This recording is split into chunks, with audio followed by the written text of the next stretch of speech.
comes Tony, walking in the room, mic in hand, something's about to boom. Tell me what you gotta say. Tell me, make it count today. Big Tony speaks, and everybody listens. Big Tony speaks, his voice just keeps on lifting. When Tony talks, you know you gotta hear him. Big Tony speaks. Sit right down, let me hear your voice. Share your thoughts, Tony gives you choice. Tell me what you gotta say.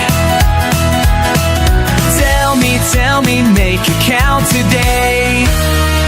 You always speak, Big Tony speaks, and everybody listens. Big Tony speaks, his voice just keeps on lifting. When Tony talks, you know you gotta hear him. Big Tony speaks. Big Tony speaks.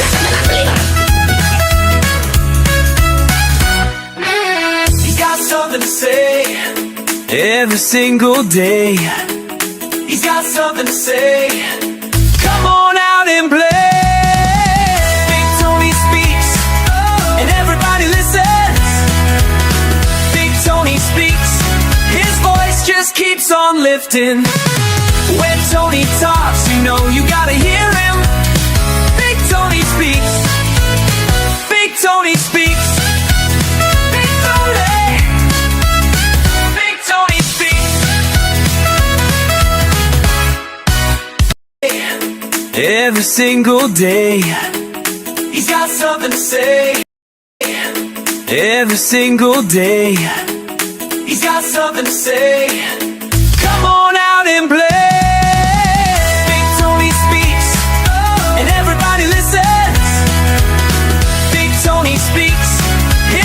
Just keeps on lifting.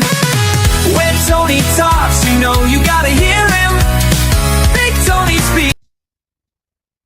Okay, seems my intro for some reason is not working. As usual, something always goes wrong.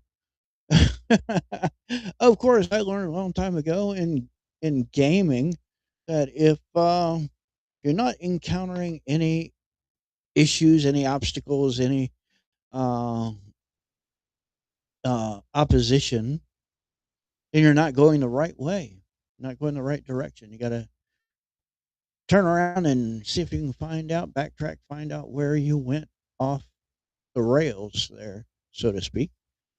Welcome to Big Tony Speaks. I'm Big Tony, your host, and today's show is Big Tony Speaks on whatever, a little bit of this, a little bit of that, and a whole lot of the other. So just strap in and let's go for this here wild ride. All right, it literally is a little bit of this, a little bit of that, and a whole lot of the other today. Before we get started, though, I want to ask you all to go down below and hit that like button, thumbs up, whatever. Show me some love, and if you're not already following the channel, please do hit that follow or subscribe, whatever you see on your screen. Just smash that and turn on those notifications so you know when I'm on, which is Monday through Saturday at 6 p.m. Eastern Standard Time.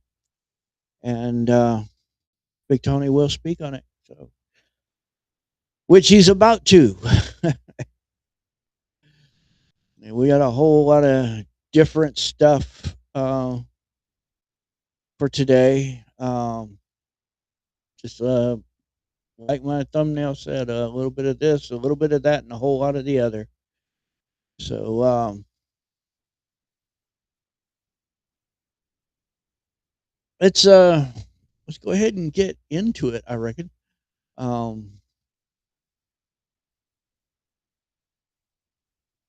Up first, the Trump administration reveals the, quote, official prescription to treat the debilitating disease known as Trump derangement syndrome. And it has actually been recognized as a mental health disorder, a severe one at that. Um,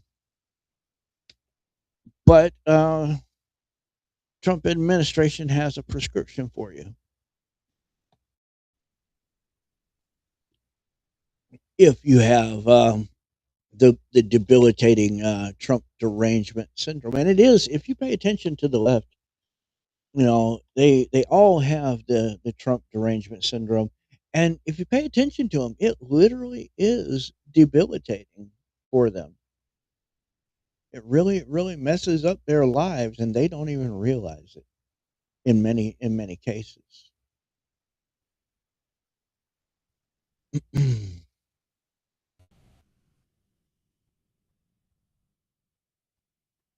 The American public is already incredibly familiar with a destructive disorder called Trump derangement syndrome, which has spread like wildfire amongst millions of leftists for years, but there has been no official cure for the disease until now. During a healthcare event on Monday, President Trump held a maternal health summit at the White House to discuss his administration's record on the issue and to support moms. As The Hill notes, one of these measures was the launch of moms.gov on Mother's Day, which provides resources to expecting moms and their families. But during the event, Trump sarcastically discussed a, quote, new way to get his policies through Congress. Quote, I'll propose the opposite of what I want, and they'll finally approve the good stuff. That's what I've been suggesting for the longest time. I really want Trump to come out and publicly endorse breathing and other, healthy things. But mainly breathing, I want him to come out and with a full chest, full throated, freaking endorse fully the act of breathing to stay alive. Guaranteed, you will have many leftists hospitalized because they held their breath to the point that it caused them to pass out and possibly may have done even more brain damage than what they already have.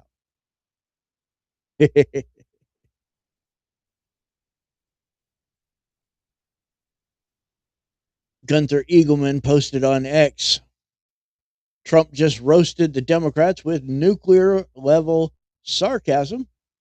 Quote, I'll propose the opposite of what I want, and they'll finally approve the good stuff.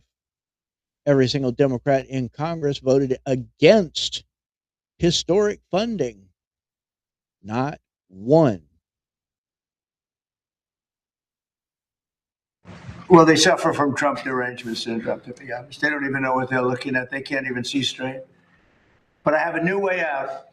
I'm going to propose something the opposite of what I want, and we will have massive amounts of legislation. No, just all I have to do is say, we will not build the wall, and they'll diabolically. No, I'm going to do it, Katie. We'll put it in. I think you're. I'm going to go the opposite. Whatever is bad, I'm going to go for it, and they'll approve what's good. Finally, no, they've got serious Trump derangement syndrome, which actually isn't. He was about to mention that it actually is a mental health disorder, because it is. The mental health establishment has recognized Trump derangement syndrome as a serious mental health disorder. So then he set off on a mini frenzy after cracking this line, quote, they've got serious Trump derangement syndrome, which actually is a disease. I'm hearing it is actually a disease. It's an honor. Margot Martin on X posted, quote, they've got serious Trump derangement syndrome, which is actually a disease. I'm hearing it is actually a disease. It's an honor. And here's some more video for you. Now, they've got serious Trump derangement syndrome, which actually is a disease. I'm hearing it is actually a disease. It's an honor. Today, we're also enacting groundbreaking child.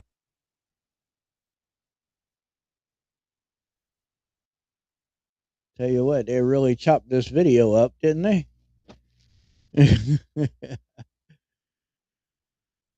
Whoa, page glitch. All right, that's the video I just showed you, and it's still trying to glitch. The White House's official account later posted a 4-part treatment plan that can rid your liberal neighbors of this crippling malady once and for all. And here it is. Here it is. Here is the cure for the Trump derangement syndrome for the left. This is their prescription. Trusting in Trump. Listen to the national anthem. Limit fake news. And don't be a panicking. And here is the White House, send to someone who needs, and it is a prescription for Trump derangement syndrome. And there you have it. Treatment, trusting in Trump, listen to the national anthem, limit fake news, and don't be a panicking.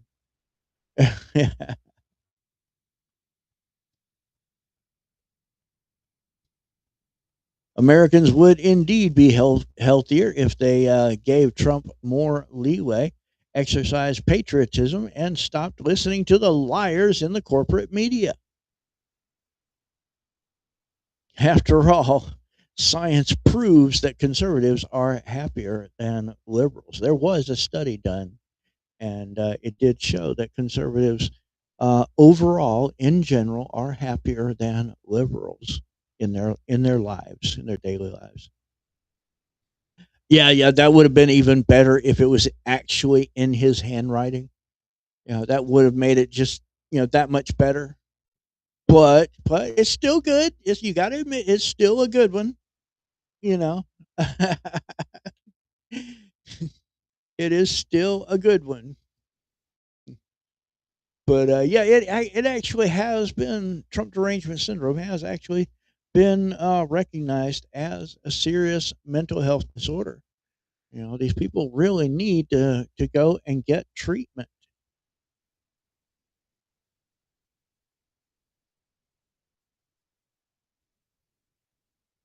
Okay, so up next, let me get this.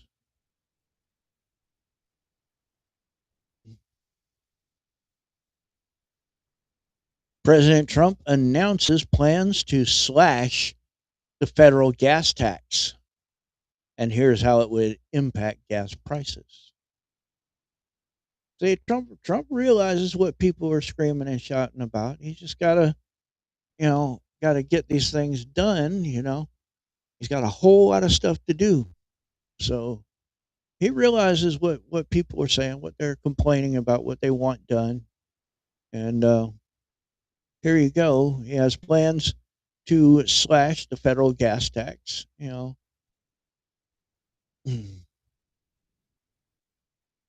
President Trump on Monday announced plans to slash the federal gas tax. The president held an Oval Office event to announce the Labor Department will issue new regulation to expand access to fertility benefits. Quote, the U.S. Departments of Labor, Health and Human Services and Treasury announced a proposed rule that would create a new category of limited accepted benefits to further expand the ability of employers to offer meaningful fertility benefits to their employees, the Labor Department announced.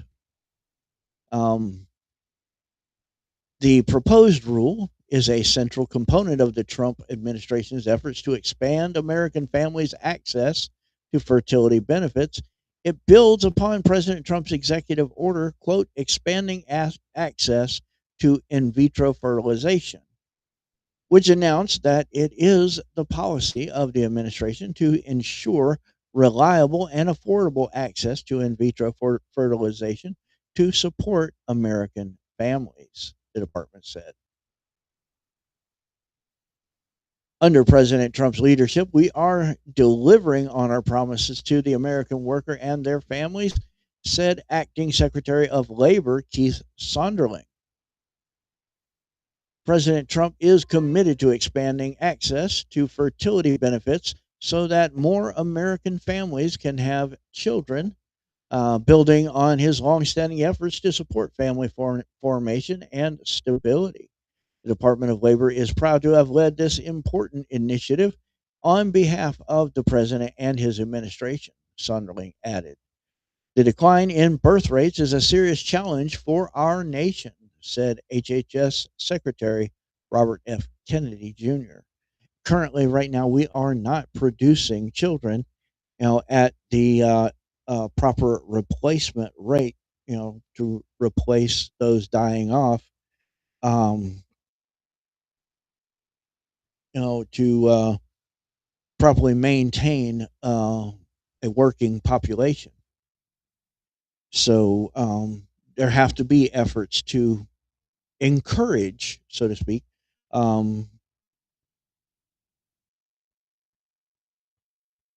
encourage families to get together and procreate, vigorously, and produce some children, to hopefully get back up to the levels of replacement, at least, if not level of some growth.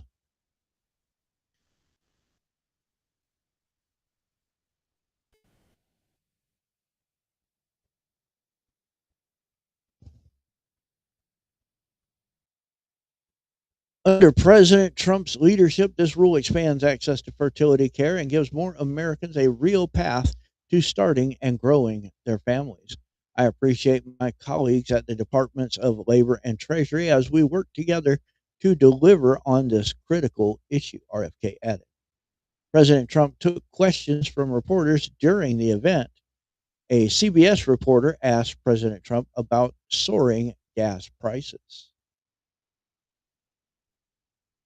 Gas prices have increased more than $1.50 per gallon since the beginning of the Iran conflict in late February.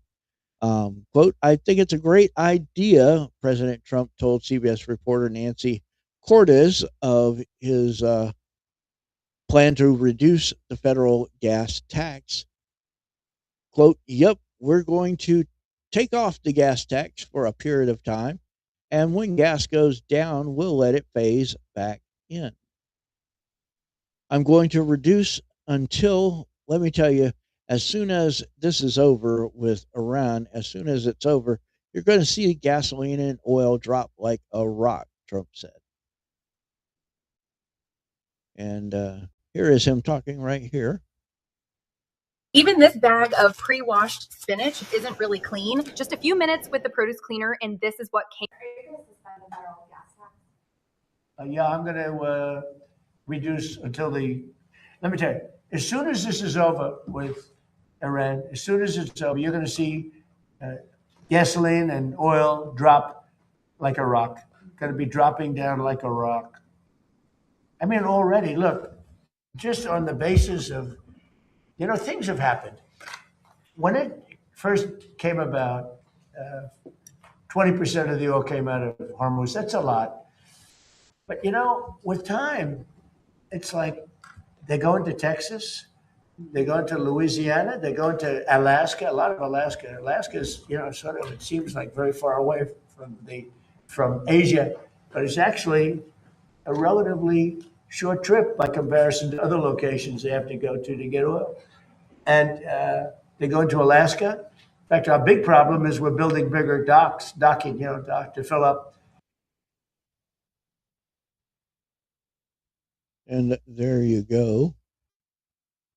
Okay, I probably shouldn't say this here, but see how perfect this looks? It's not by accident. These big grocery chains don't want you seeing this, but watch what happens. It's clear. The country is for its Right now it's all right. How does this impact gas prices? CBS News reported that suspending the federal gas tax would likely reduce gas by 18.4 cents per gallon. Suspending the gas tax would likely provide only limited relief as recent price increases have far outpaced the federal levy. The federal government charges 18.4 cents per gallon on gas and 24.4 cents per gallon on diesel, with the revenue funding the Highway Trust Fund, CBS News reported. Quote, suspending the tax would reduce the current price of regular gas to $4.34 per gallon and diesel to $5.39 per gallon, the outlet reported. And that's on a national average. Some places much lower, some places higher.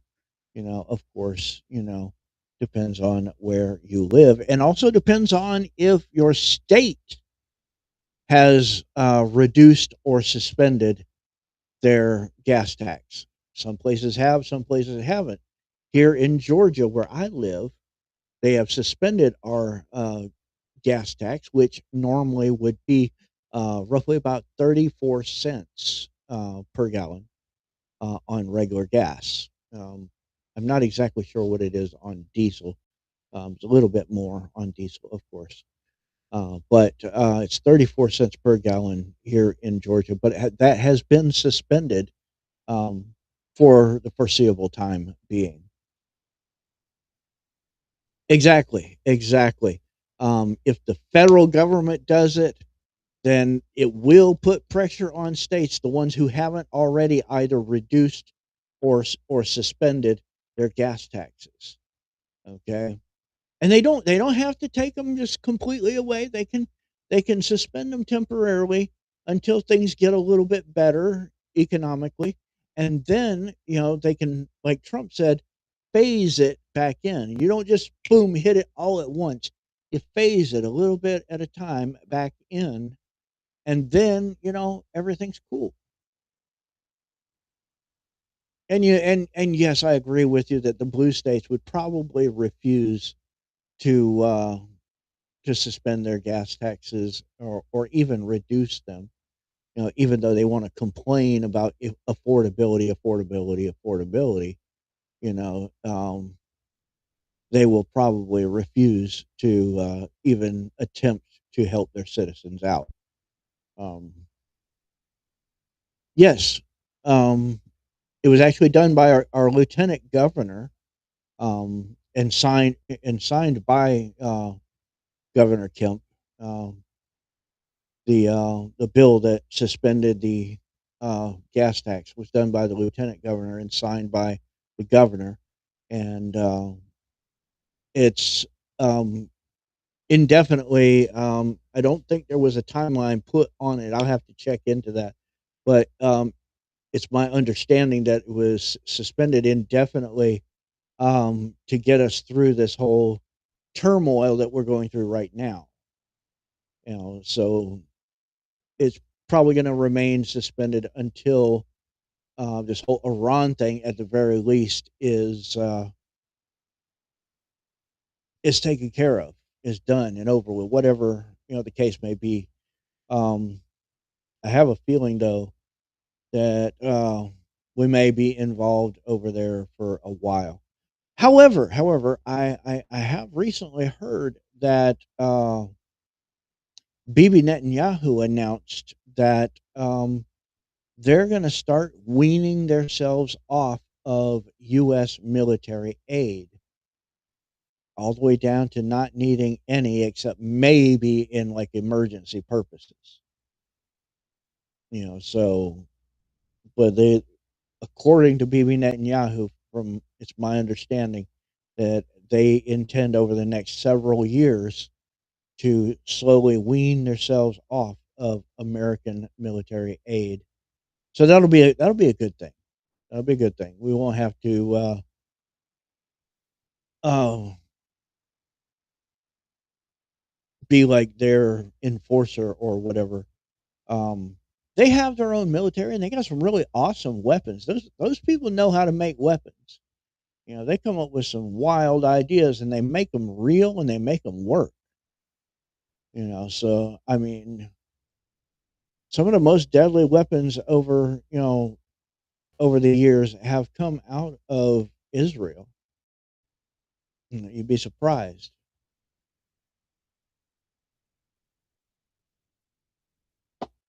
But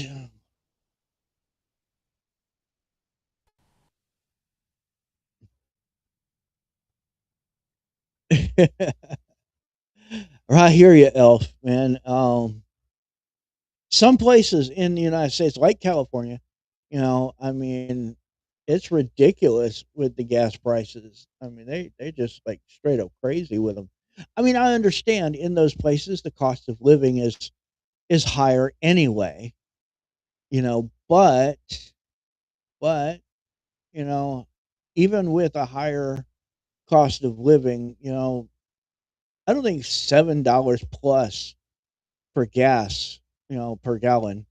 I don't think that's really reasonable. Personally, my opinion. You know,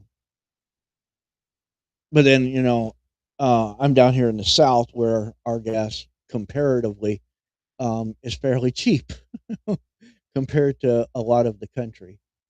Our gas is fairly cheap. And most places that I've been hearing here lately, most places have their gas taxes a lot higher than what ours is. Our gas tax is only 33 point something. I can't remember. I usually just say 34 cents on the gallon. Um, so I mean, but it's suspended right now, so we don't even have to pay that. So I think really if the Democrats want to gain any credibility back, they're constantly screaming about affordability. Well, there are lots of opportunities where they can create affordability, such as, the federal government, suspends the gas tax.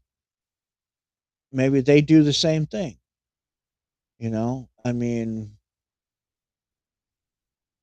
that will affect not just your gas prices, but that will affect the cost of goods in your stores because how do those goods get to that store?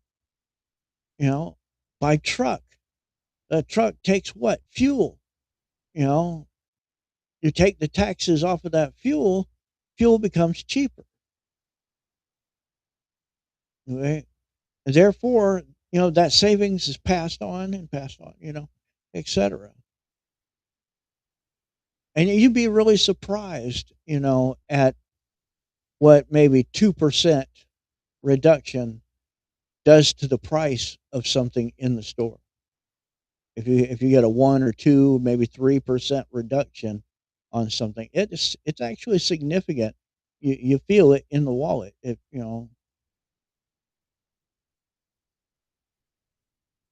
just like a 2 or 3% increase is significant. You feel it in your wallet. So I mean, the Democrats could easily gain some credibility back because they've lost a whole lot of credibility.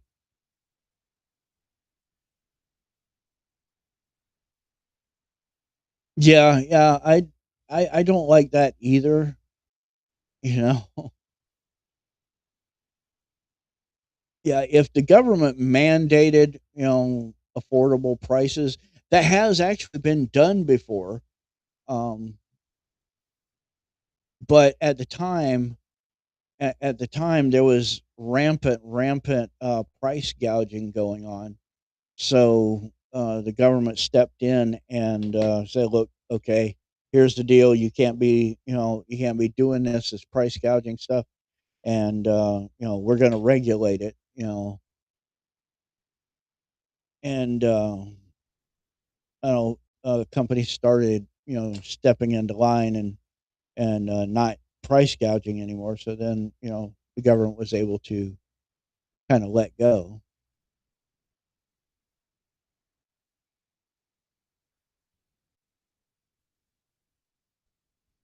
And of course, as you said, busting monopolies and whatnot. Um, that you really don't want any one organization, one group of people to be able to control an entire industry. You want to break it up. You want to spur competition. Competition is what makes affordable prices.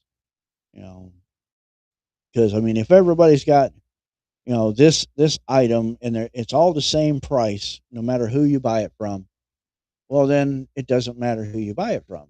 You know, so there's going to be a lot of people hurting because they're not even going to be making any sales. It's just more convenient to go to this place than it is to that place. And then you have okay, well, we all have it the same price. I'm not getting any sales. I'm going to reduce my price. See if I get some customers. And everybody goes to the cheaper thing because people, for some reason, people have this uncontrollable urge. I got to have my cheap stuff. That's why the uproar about the tariffs on China and whatnot. Oh, I got to have my cheap stuff. You know, China uses slave labor and all that, and stolen intellectual property and whatnot, and so they can sell it dirt cheap. You know, and people got to have their cheap stuff. So that's what spurs the economy. If somebody lowers their price because they're not making any sales, they lower their price. Boom! Now they're getting sales. The other companies, oh, well, we're losing sales. So they're going to lower their prices. So then people go over there. And it goes back and forth. And the customer is the one who reaps the rewards from it. This is economics 101.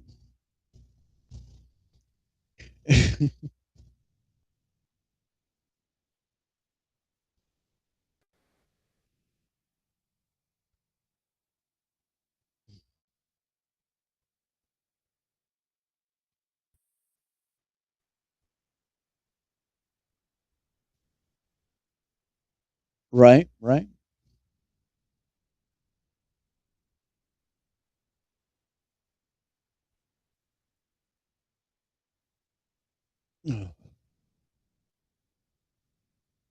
But yeah, I think this, personally, I think this is a good thing. Suspending the federal gas tax, that's going to put pressure on the states to do the same thing, or at the very least reduce their gas tax. You know, and you will start feeling it in the wallet. Now, it's not going to happen immediately. It's not going to be overnight. And we can't expect things to happen. Right now when we want it. This is the real world. Things don't move that fast. It's just like for the economy to fix itself, and it will fix itself. Okay. Economists have been saying for the longest time that the economy can literally fix itself, if you wait long enough. If you deal with the hardship long enough, it will eventually fix itself. You know. Now there are things that the government can do, things that cities, states, federal government, etc., can do to maybe move that along, kind of push it, and maybe make people feel the economy fixing itself a little quicker, but it's still not going to be like instant overnight.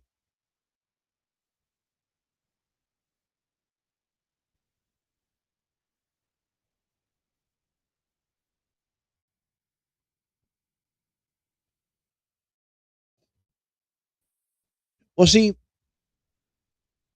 China depends on I you go okay if I have corporation X, and corporation X, maybe they make this pen, okay, and it costs corporation X, you know, say 35 cents to make that pen, okay. All right, well, if we can get cheaper labor, we can maybe produce that pen for 10 cents, you know. And so we're looking for places where we can get cheaper labor. There are places, Mexico, Central America, um, places in Africa, China. So we decide, okay, China is a developed country, and okay, we're going to move our company to China and kind of take part in some of that really, really super cheap and, in some cases, free labor. And we're going to start producing that pen for 10 cents. Okay. Well, in order for us to have our business in China, the CCP they require ownership in the company. They require a 51% stake. Otherwise, you don't do business in their country.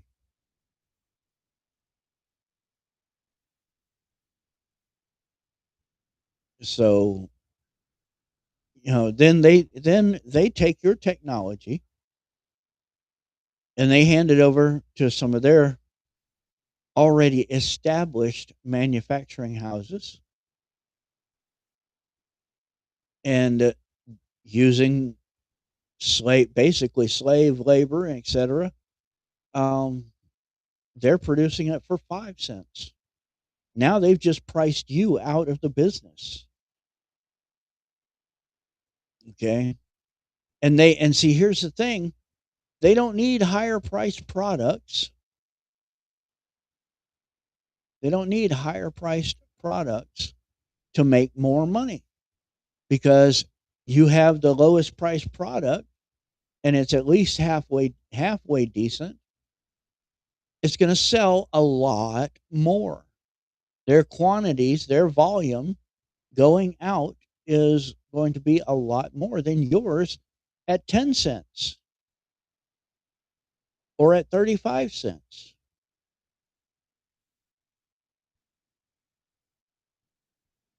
They are going to make a crap ton of money because they were able to produce it cheaper than you, cheaper than anybody. That is what they do. That's how they do it. Well, see, you don't have to hand over the intellectual properties, because the division of your company that is operating in China, they require ownership. They have to have a 51% stake, which means they own it.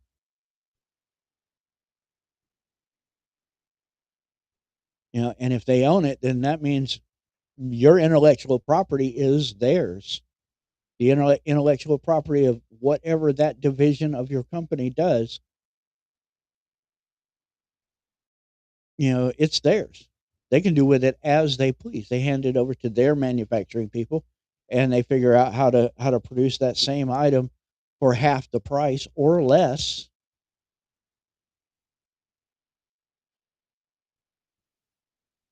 I mean, and now they're making a crap ton of money off of your product. You're still allowed to operate in China with them making half of your profits.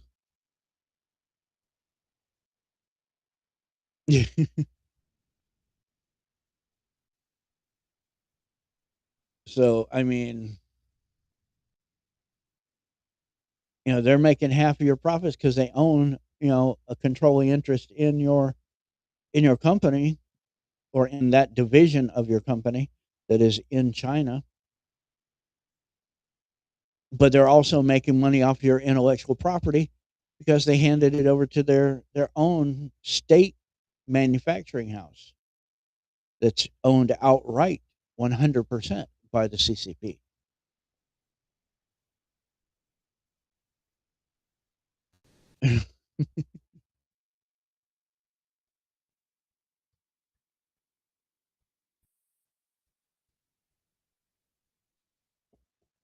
They just install monitors to monitor your operations because again, they own 51%. They have the right and the ability to install people to monitor your operations.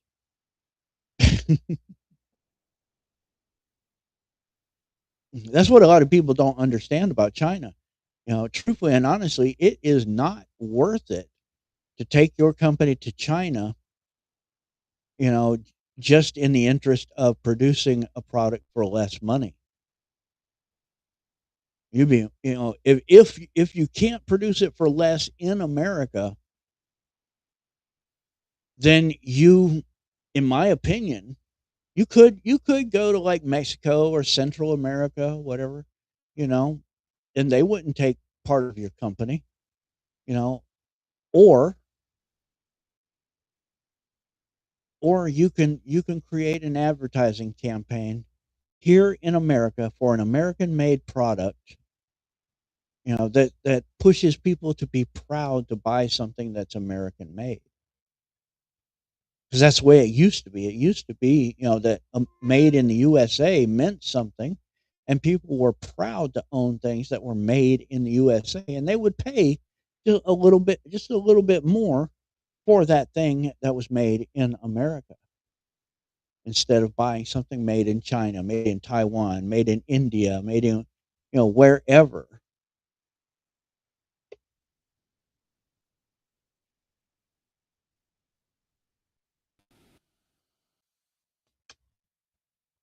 They, there was a time where people would actually pay a little bit more just to get that in their clothing, just to get that tag in the back that said "Made in USA."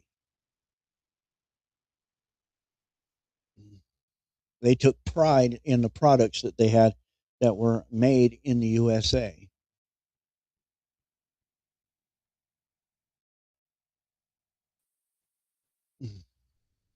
So I truthfully think that you know the companies that are bringing manufacturing back to the United States, that's what their campaign should be.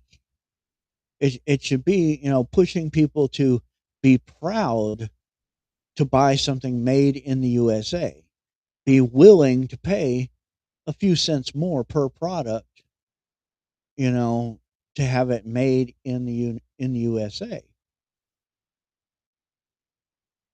You know, we should, as a country as a whole, we should downplay the idea, of buying my cheap stuff, you know.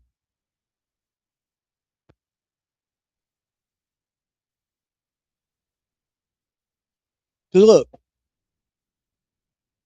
I like my cheap stuff, just like anybody else. However,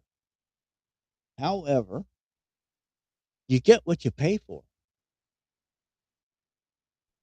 I've bought all kinds of stuff from Shein and Temu and, all those Chinese companies that, offer the really cheap stuff and it looks like the same stuff you can get at a much higher price here in America, you know.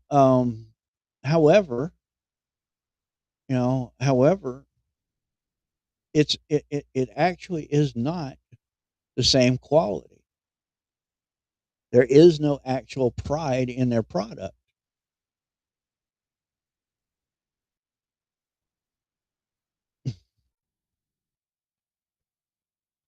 I mean, they don't take they just slap it together so it looks like the same item, and I mean,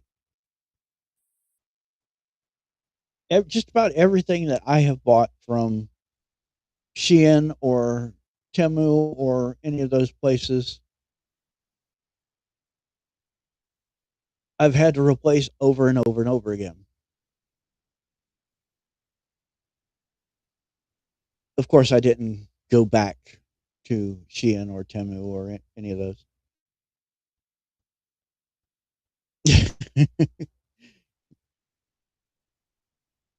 If I get something and it breaks inside of a week or inside of a month, whatever, I don't get my value for my dollar, I'm not going back to that same company. I'm going to find another company that produces something similar or maybe the same, you know, and I'm gonna try out their product.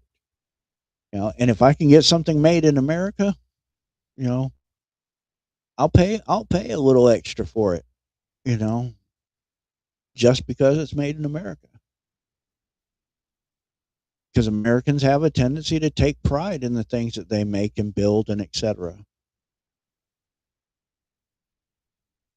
And we need to instill that into our workers, into our younger generations.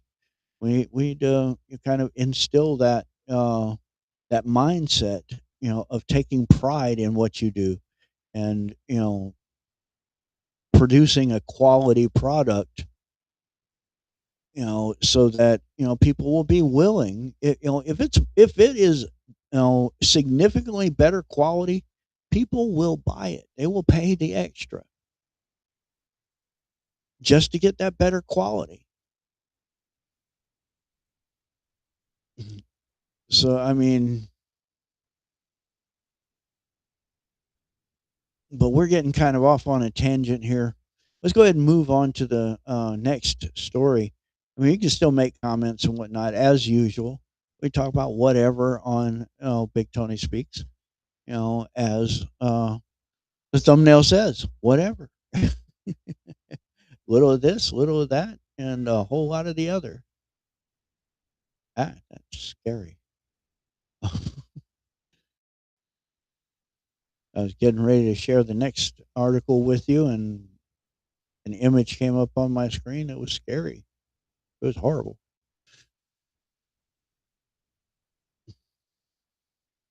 So here we go. Union ad attacking Spencer Pratt backfires so hard it may be one of the best pro Pratt ads yet. Pro Spencer Pratt ads yet.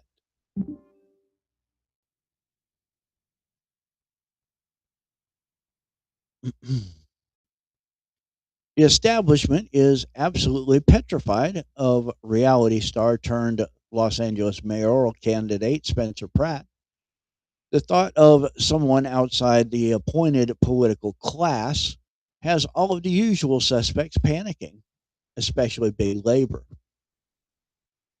Unions throw endless cash towards Democrat politicians at every level of government to make sure they keep getting a piece of the taxpayer pie. The full political footprint of unions, including indirect spending, is around $1.8 to $2.5 billion range per cycle, with nearly all of it, 90 to 98%, benefiting Democrats at every level of government. But of course it is.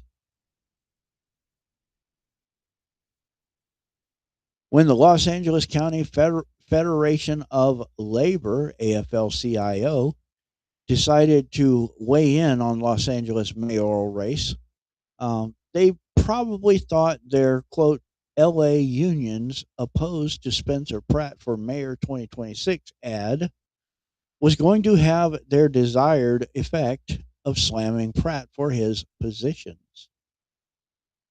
Instead, it might have become one of the best pro Spencer Pratt ads to date.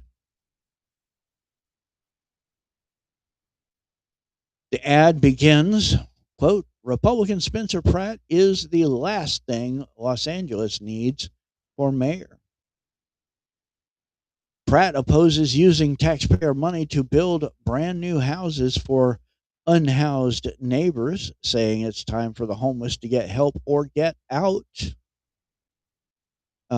Pratt thinks LA needs thousands more police officers rather than more social workers.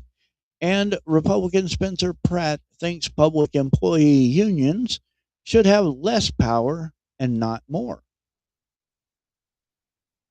And that was the scary image that came up. Yeah, when that just flashes right up in your face, it's scary. LA is on the right track and needs to stay the course. Vote no on Republican Spencer Pratt. The Daily BS with Snurdly on X, these names, man, says, LOL, this union funded anti Pratt ad could get him elected. We're going to play it. Republican Spencer Pratt is the last thing Los Angeles needs for mayor. Pratt opposes using taxpayer money to build brand new houses for our unhoused neighbors, saying it's time for the homeless to get help or get out. Pratt thinks LA needs thousands more police officers rather than more social workers, and Republican Spencer Pratt thinks public employee unions should have less power, not more. LA is on the right track and needs to stay the course. Vote no on Republican Spencer Pratt. So there you go. Now you've seen the ad. All right. The consensus on the ad is that rather than hurting Pratt, it tells voters exactly why he's the best option for LA.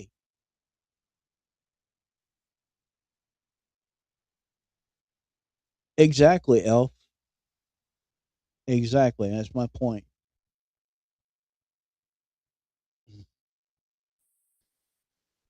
The ad makes Pratt look like a waste, fraud, and abuse fighter who will use the savings to hire more cops and fully fund LAPD.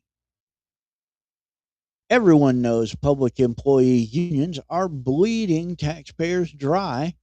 The union putting this ad out should stick with kissing up to Newsom. And there's the post that I literally just read from Thomas Marchetti.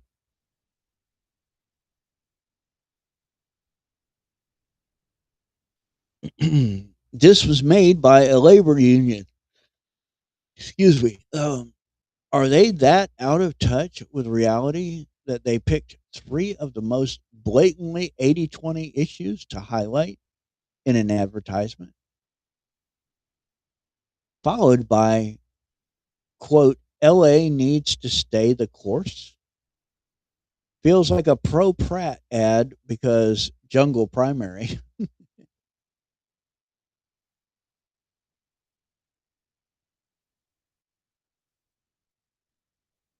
Quote, if this doesn't show how out of touch Dems are, then nothing will. All the points it makes are the opposite of a majority of people. Spencer Pratt should be the next mayor of LA. Alan Huggins posted on X, if this doesn't show how out of touch Dems are, then nothing will. All the points it makes are the opposite of a majority of people. Spencer Pratt should be the next mayor of LA. Union funded anti Spencer Pratt ad sparks backlash as critics say it could help him. And there you go. So, yet once again, Democrats' efforts backfire on them. And in epic fashion, because what they thought would help them beat Spencer Pratt actually looks like it's better geared towards actually helping Spencer Pratt and hurting them.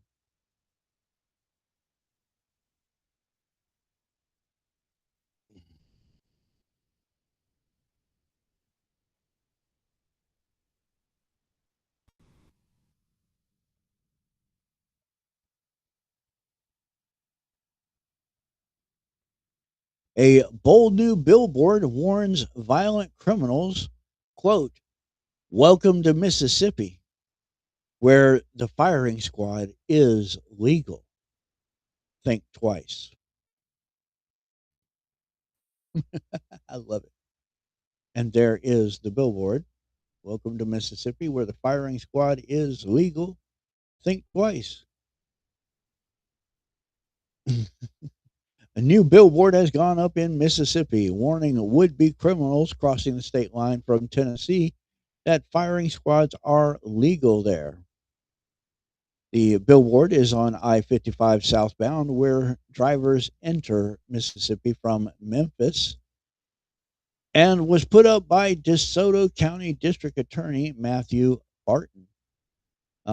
Quote, "Welcome to Mississippi, where the firing squad is legal. Think twice," the billboard states. And there is yet another picture of it.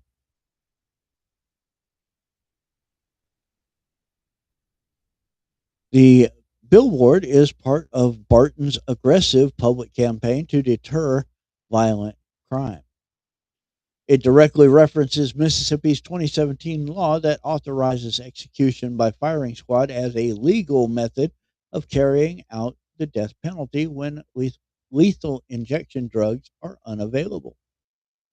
Mississippi is one of only a handful of states that still permits this method, alongside electrocution and, more recently, nitrogen hypoxia.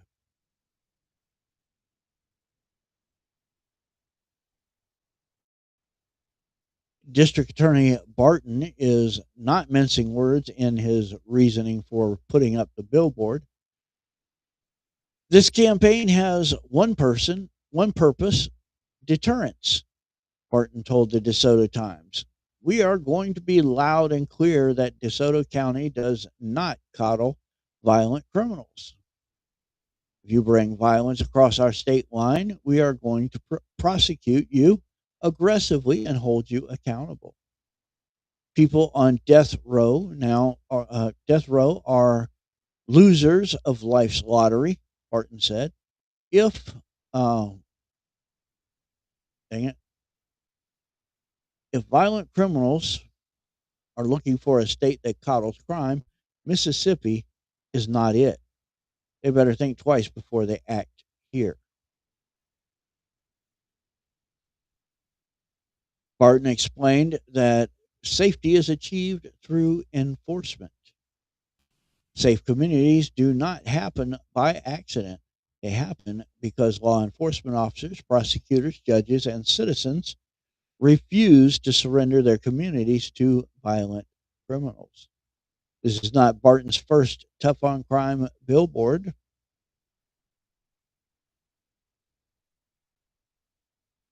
Barton previously erected signs reading, quote, "Turn back now," in the same area to warn criminals away from DeSoto County, which has seen spillover from Memphis's urban crime. You think that's going to be a deterrent, y'all?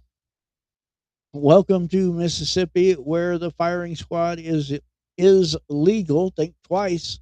Is that going to deter people from doing violent crime inside Mississippi? I want to know what you all think.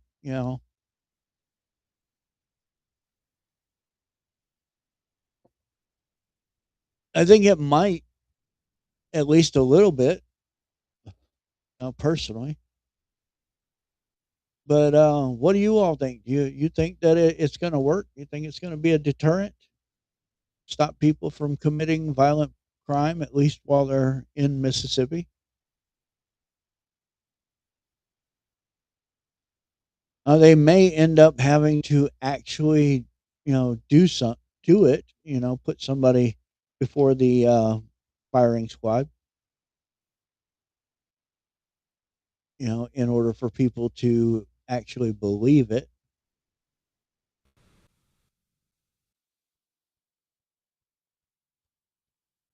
So, a pedophile in New Jersey women's prison who horrifically abused his 7-year-old daughter demands nude witchcraft rituals and marriage to male accomplice in insane settlement negotiations.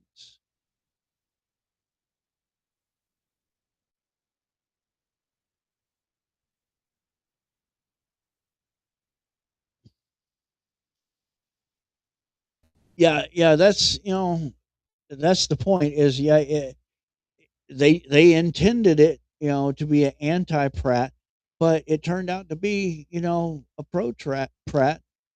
And if you remember, during the presidential race, there was an ad the Democrats put out against Trump, and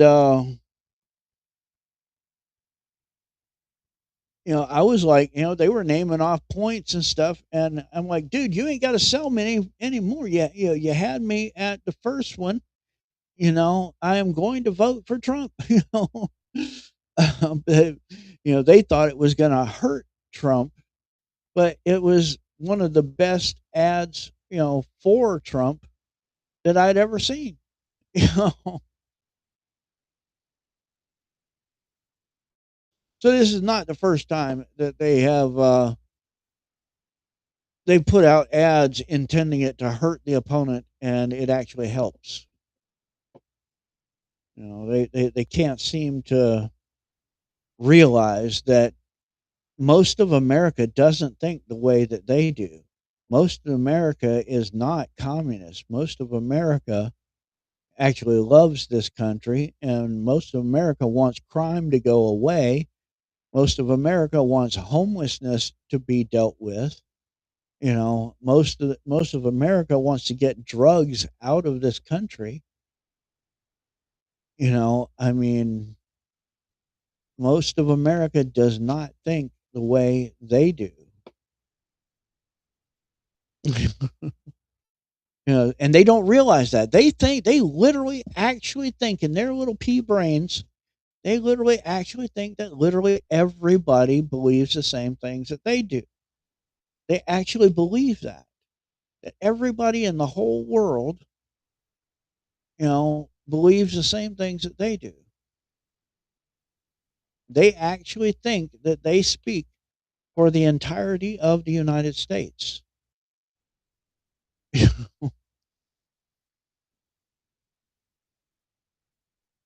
But anyway, to this next article, pedophile in New Jersey women's prison who horrifically abused his 7-year-old daughter demands nude witchcraft rituals and marriage to male accomplice in insane settlement negotiations. That is quite insane. A biological male convicted of human trafficking his own 7-year-old daughter across the country, repeatedly sexually assaulting her and filming the abuse to produce and distribute child sexual abuse material, is now housed in New Jersey's only women's prison. See, they need to stop doing that. To make the situation even sicker,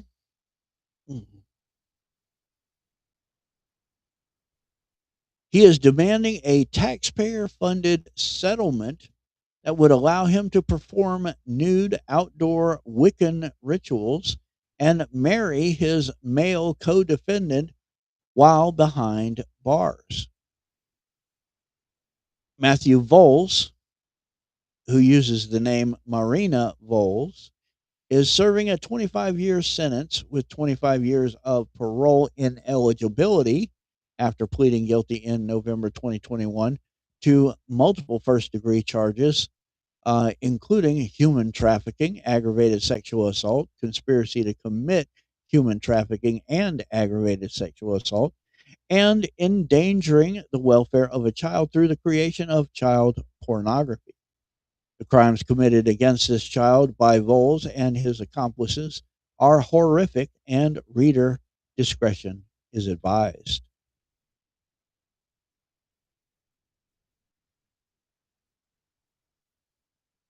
I see the big picture. Oh yeah, I see the big picture. In December of 2018, Voles traveled to Oregon with the co-defendant Adam Romero, who uses the name, quote, Ashley Romero, to take custody of his biological daughter from her mother, who was a drug addict. The pair brought the child back to their home in Franklin Township, New Jersey, where they operated what prosecutors described as a, quote, family owned transgender pornography production studio specializing in amateur BDSM and taboo fetish content. Voles and Romero sexually assaulted the girl, both individually and together, and filmed the abuse to sell to other sickos.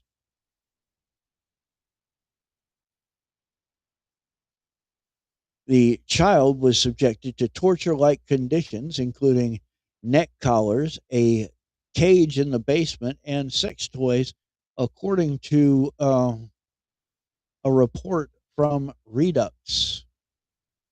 Redux reports, quote, some of the media found by police featured Romero sexually abusing the girl with another man. Romero lived in the residence with Voles and with two other individuals, Sean Allen, who had also sexually abused the child on film, and Dulcineo Neco, who acted as a domestic assistant. The two other men in the home were also convicted for their roles in the sexual abuse of the child. Sean Allen, 54, was handed a 12-year sentence for his role in the crimes, and Dulcineo Neco was also charged on 4 counts of child endangerment and received a 5-year sentence. I personally think they should all be locked up for life, but that's me. Somerset County Prosecutor's Office posted May 6, 2022, news release: 4 Franklin Township defendants sentenced for their roles in the human trafficking, sexual assault, and creation of child pornography of defendant Marina Voles' 7-year-old child. And there are pictures of the defendants.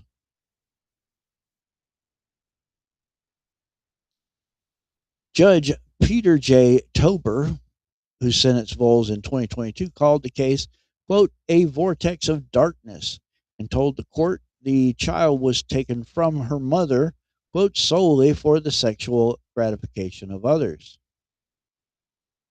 If this was not heinous, cruel, and depraved, I don't know what is, the judge stated. Voles was initially housed at Southwood State Prison, a men's facility, after sentencing. Just 2 months later, he was transferred to Edna Mahan Correctional Facility for Women, where he remains today. State records listed him as male until 2023, when the New Jersey Department of Corrections updated his profile to, quote, female. His co-defendant, Ashley Romero, has also been housed at Edna Mahan.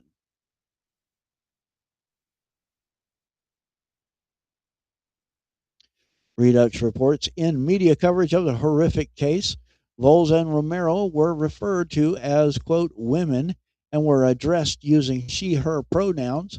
Voles was even identified as the girl's, quote, mother in the Daily Mail and My Central Jersey. It was later uncovered that Voles had previously served as the Clark College Queer Association president prior to his transition, just 1 year before the sexual abuse of the child began. In April of 2023, Voles filed a lawsuit in Hunterdon County Superior Court against the New Jersey Department of Corrections, alleging religious discrimination based on his Wiccan beliefs.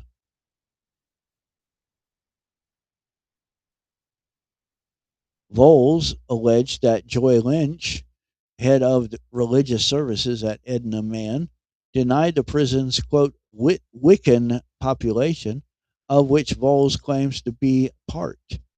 Basic accommodations such as loosely fitting cloak for, quote, witch coven gatherings, the right to maintain a, quote, witch's garden for growing sacred herbs, and permission to conduct nighttime rituals either nude or wearing a cloak. Instead of being laughed at and given extra time, the case has now moved into settlement negotiations. According to multiple reports, Voles has submitted 12 specific demands to the NJDOC.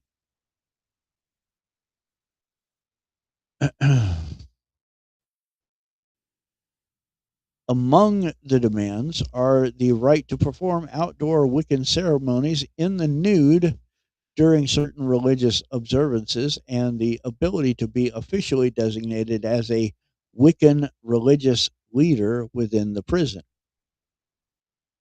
Voles has also reportedly demanded permission to marry Ashley Romero while both remain incarcerated at Edna Man.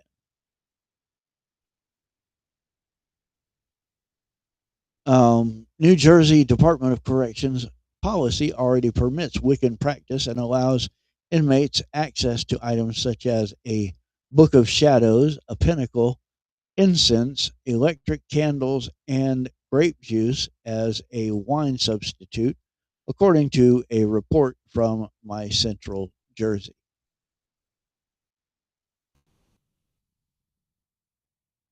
Voles, who in 2017 served as president of the Queer Association of Clark College in Washington State, just 1 year before the abuse began, had previously sued the Somerset County Sheriff's Office over alleged gender identity discrimination and settled that earlier case for $5,000. That's what they call a nuisance case or a frivolous case when it's for that small of an amount.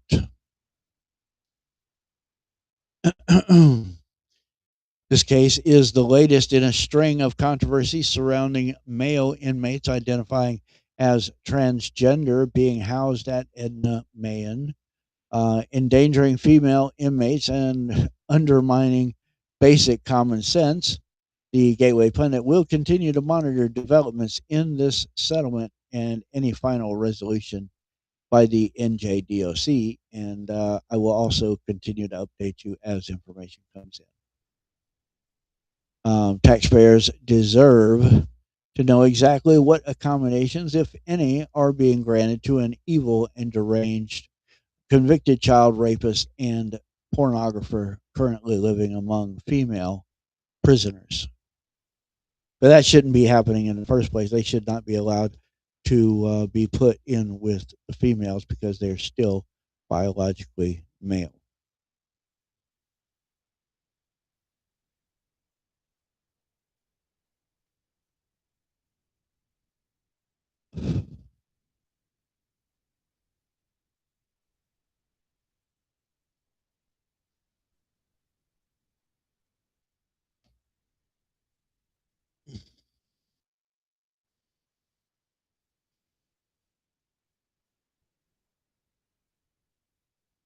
Oh yeah, Elf, it's completely insane.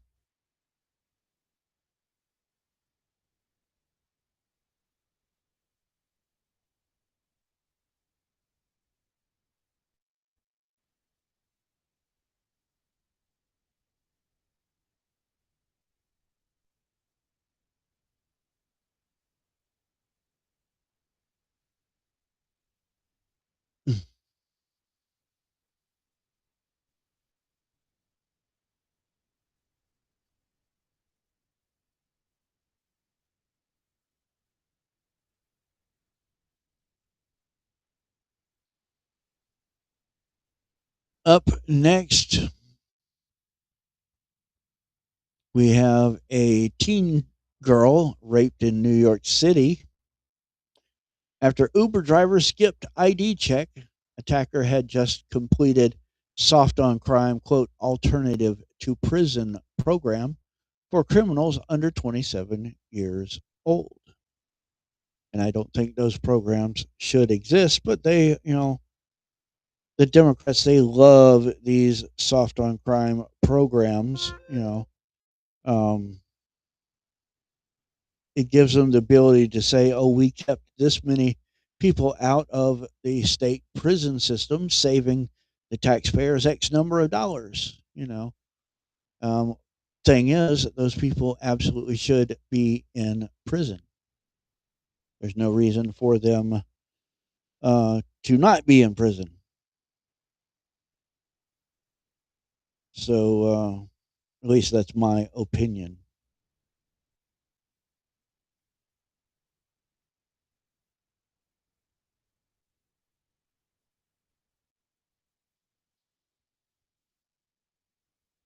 A 16-year-old girl from Long Island was allegedly raped, filmed, and terrorized in Brooklyn after an Uber driver picked her up without checking her ID,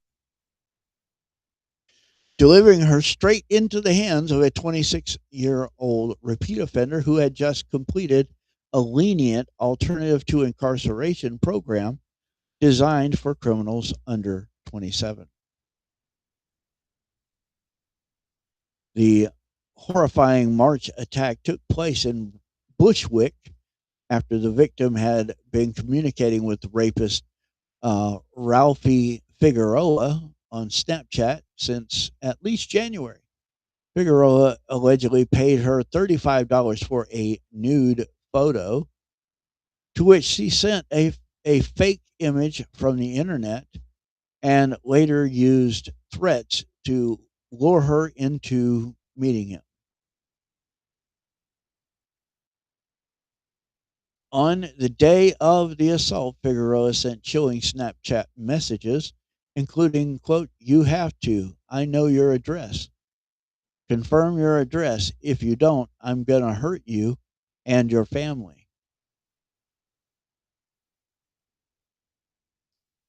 The terrified teen got into an Uber from her Long Island home, which was sent by her attacker. The driver never asked for identification, in clear violation of Uber's own policies for unaccompanied minors under 18. New York Post reports. Uber bars strangers from calling from rides for passengers under 18, and youngsters are not supposed to ride alone unless they have a specific account intended for teenagers, according to the company.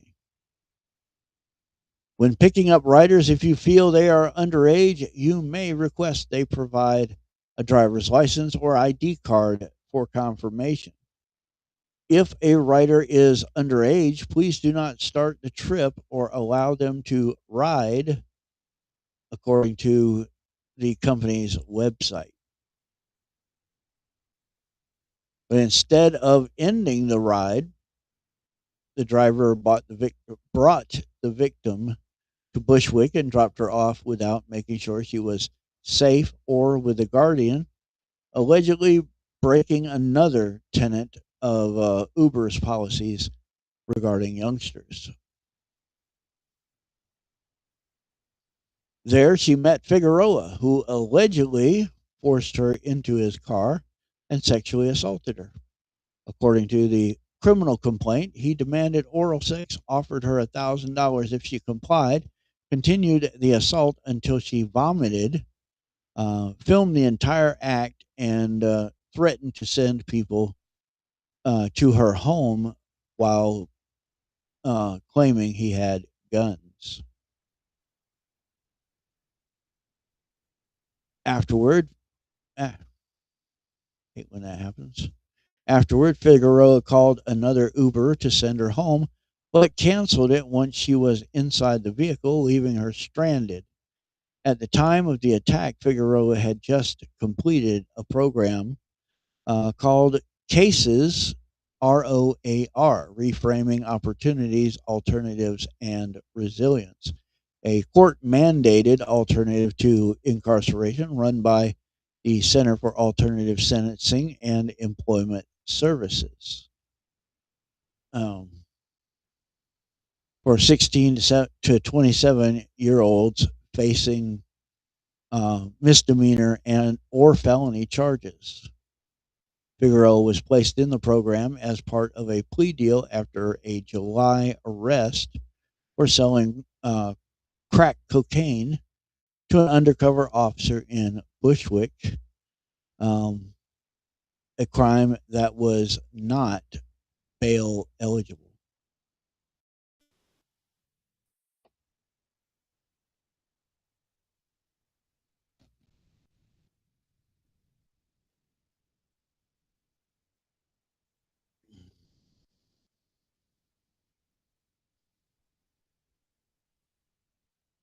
Figueroa was arrested shortly after the March assault and charged with first-degree rape. He pleaded not guilty and is being held at Rikers Island on $100,000 bail. The Office of Special Narcotics Prosecutor has already requested a hearing to revoke his plea deal in the earlier drug case, which could send him to prison for up to 9 years.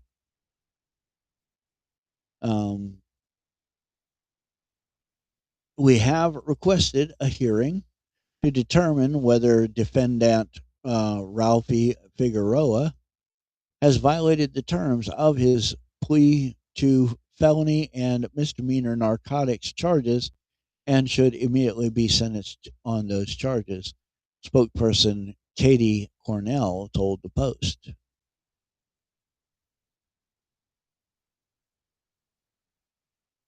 The victim's family has filed a lawsuit against Uber, claiming the driver's failure to follow basic safety protocols directly enabled the assault.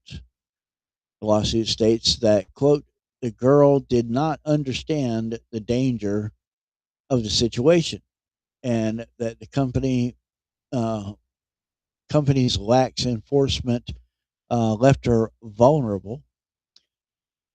My daughter has told me that if the videos of the assault were to be made public, she would kill herself, the mom said in the lawsuit against Uber, according to the New York Post report.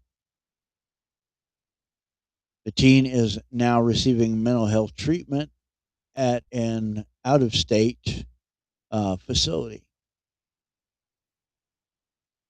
The details of this case are incredibly distressing. And Uber spokesman said in a statement to the Post, yeah, well,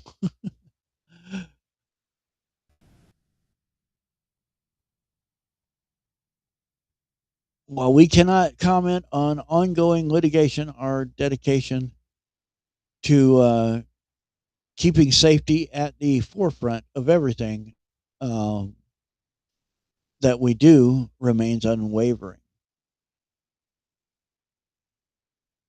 I don't know if it does or not. That that don't seem like they're too focused on safety. Because something like that should never be able to occur.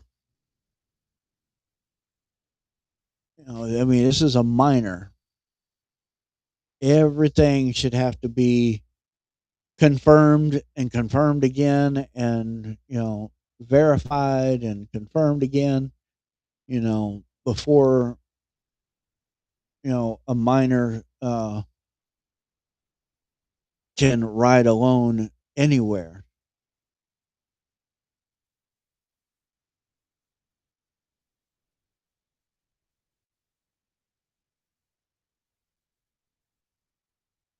No, it's not the start of the zombie apocalypse. I'll just answer that quickly and simply. Hantavirus is not it.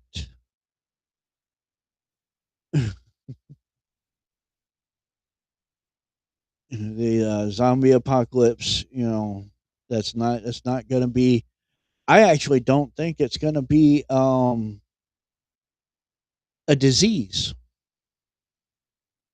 I actually think it's going to be a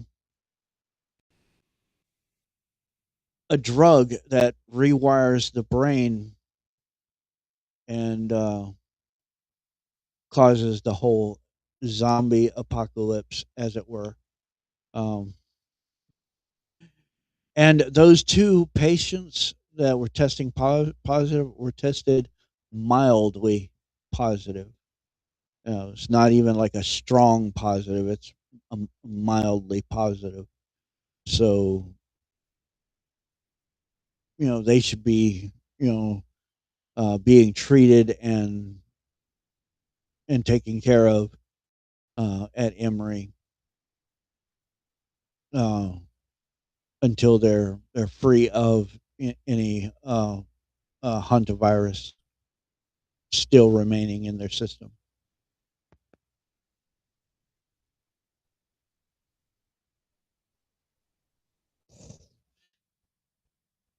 It's my understanding that if you get treatment early, um, it's entirely survivable. It's not, a super killer or anything. That's if you catch it early, and Emory is one of the best. Yes, absolutely.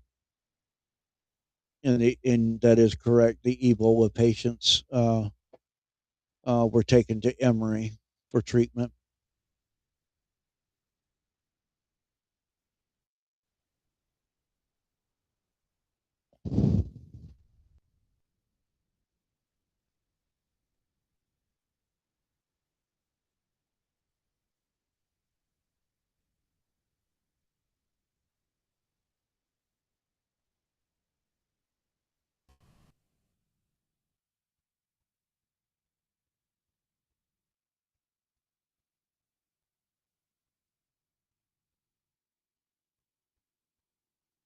Okay.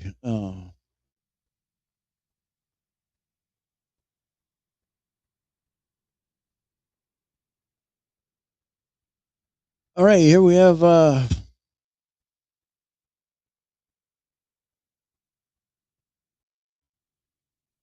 another. You see, that's in all caps. Another fraud scandal erupts in Tim Walz's Minnesota. Nonprofit accused of siphoning 6.5 million for luxury cars, Vegas trips, and lavish personal spending.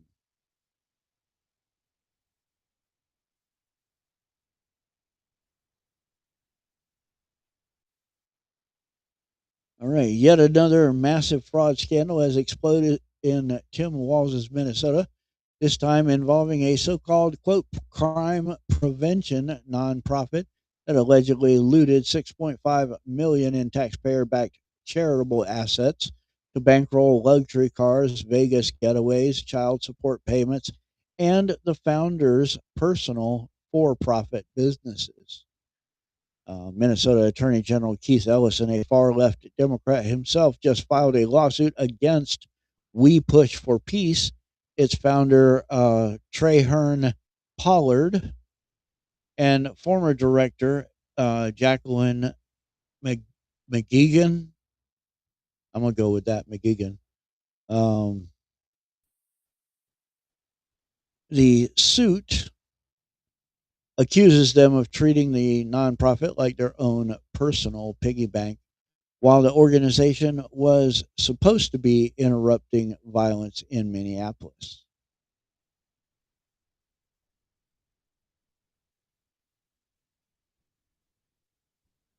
According to the lawsuit, Pollard, who founded the group in 2016, and McGeegan diverted more than $6 million directly into Pollard's personal benefit. That money allegedly paid for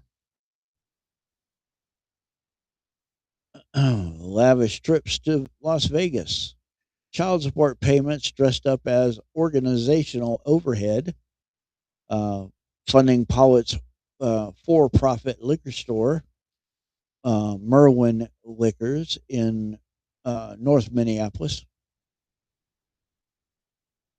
His car dealership businesses, luxury purchases, including vehicles from Harley Davidson and other high end buys, even a shady $35,000 Chicago payroll payment to Pollard's friends.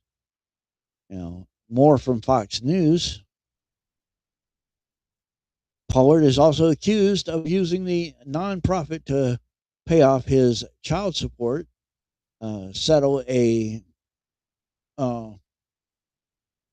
personal tax bill with the IRS, and subsidize his private for-profit businesses, including a used car dealership and liquor store. McGeegan, who acted as the charity's treasurer, allegedly transferred a recurring $1,000 per week of nonprofit funds into her own personal account and stole thousands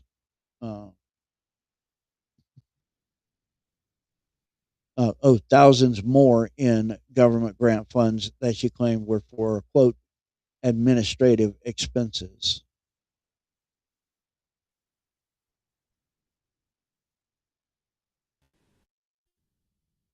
Instead of helping the community, they helped themselves to millions of dollars that should have gone into the community, Ellison wrote in a statement, as if he is any better. He is up to his eyeballs in this whole fraud thing already, so now he's trying to make himself look good by prosecuting fellow fraudsters.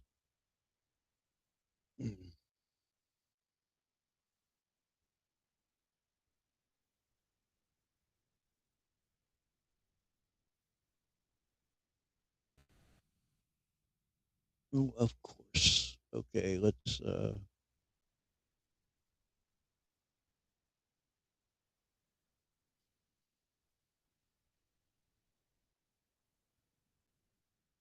there we go. Prosecutors noted that when City of Minneapolis requested the nonprofit's assistance during Operation Metro Surge, a major Homeland Security enforcement operation in Minnesota, the once multi-million dollar organization was, quote, utterly incapable of answering the call. When state investigators began closing in, Pollard allegedly submitted false statements under the penalty of perjury, falsely claiming a child support payment was, quote, nonprofit overhead, and that $35,000 payout to his personal friends was Chicago payroll.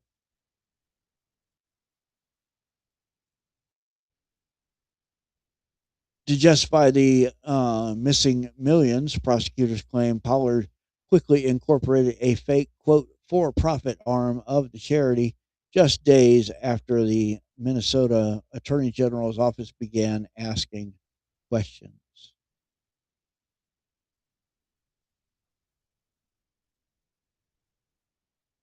Okay.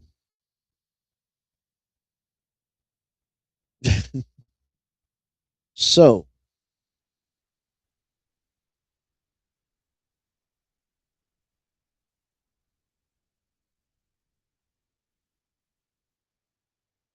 I think, as I said during the reading of that, I think that Ellison should be being prosecuted right alongside all these other fraudsters. Because we all know that he is up to his eyeballs, just like Tim Walz, Ilhan Omar, and Jacob Fry. Why else would they be literally turning their cities over to the mobs to just basically relinquish control to them?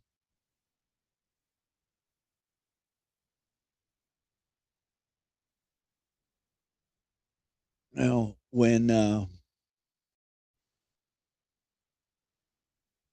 when the fraud starts uh, showing up publicly.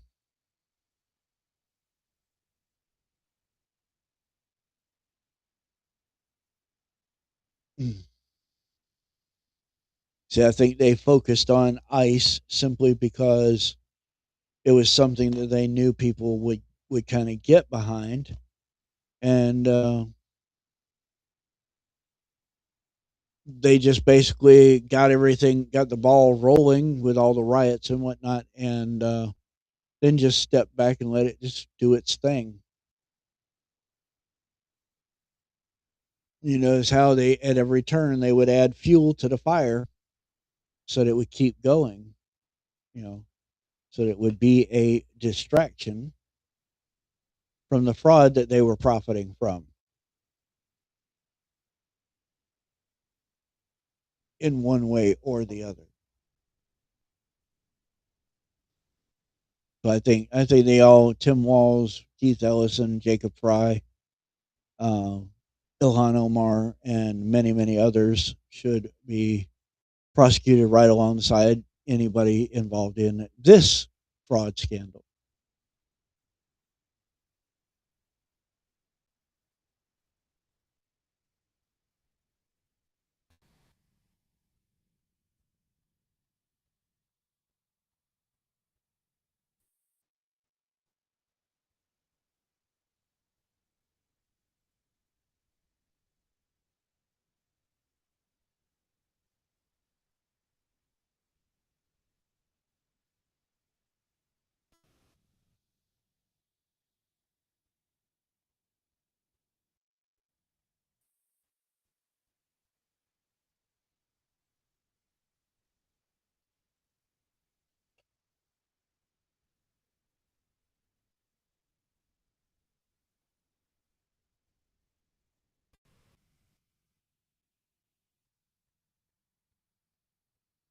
Here's a story that I mentioned earlier. Remember when I was talking about Netanyahu saying that Israel's plans were over the next 10 years to wean themselves off of U.S. military aid.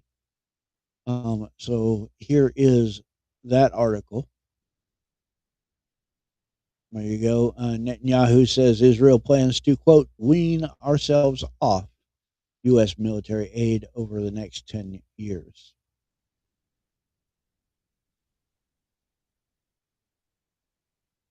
Israeli Prime Minister Benjamin Netanyahu has said he plans to reduce his country's dependence on U.S. military aid. During an interview with CBS's 60 Minutes, Netanyahu said he wanted to reduce American aid down to zero over the next decade. Quote, I've said this to President Trump. I've said it to our own people. Their jaws dropped, but I said I want to draw down to zero the American financial support, the financial component of the military cooperation that we have, because we receive $3.8 billion a year. I think that it's time that we weaned ourselves from the remaining military support, he continued. I want to start now. And here is that clip. Do you believe it's time for the state of Israel to re-examine and possibly reset its financial relationship to the United States, meaning what the United States provides to Israel on an annual basis? Absolutely. And I've said this to President Trump. I've said it to our own people. Their jaws drop. But I said, look. What do you mean? What are you saying? I want to draw down to zero the American financial support, the financial component of the military cooperation that we have, because we receive $3.8 billion a year. And I think that it's time that we weaned ourselves from the remaining military support. Can you give me a timetable? I said, let's start now and do it over the next decade, over the next 10 years. But I want to start now. I don't want to wait for the next Congress. I want to start now. It could go down very fast. There you go. And I kind of hope they do. They need to be independent.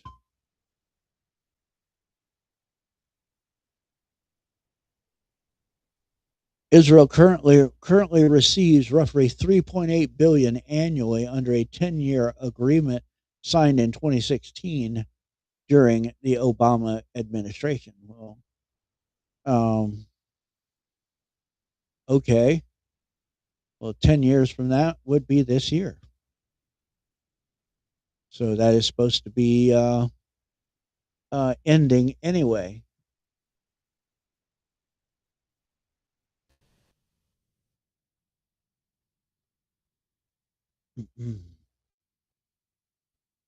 The deal committed the United States to providing Israel with $38 billion in military assistance through 2028. Okay.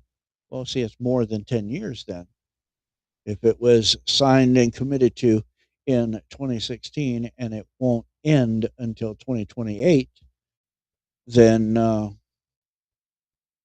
it's more than 10 years. The funding has helped Israel purchase American made weapon systems, including F 35 fighter jets, precision guided munitions, missile interceptor, and air defense technology. The question of U.S. aid to Israel has become a political flashpoint following the Gaza war and the wider regional conflict involving Iran and Hezbollah. Within the GOP, figures such as Representative Thomas Massie and former Representative Marjorie Taylor Greene have openly questioned why American taxpayers continue sending billions of dollars overseas while the U.S. faces soaring debt and domestic crisis at home. On the left, anti-Israel sentiment has surged inside the Democratic Party following their military campaign in Gaza. Dozens of Democrats have demanded sweeping restrictions on military aid, while activists and lawmakers at the fringe have pushed for the U.S. to dramatically downgrade or even sever relations with Israel altogether. There is BRICS news on X. Republican Congressman Thomas Massie calls to end all U.S. aid to Israel. Quote, nothing can justify the number of civilian casualties, tens of thousands of women and children, inflicted by Israel in Gaza in the last 2 years. We should end all U.S. military aid to Israel now.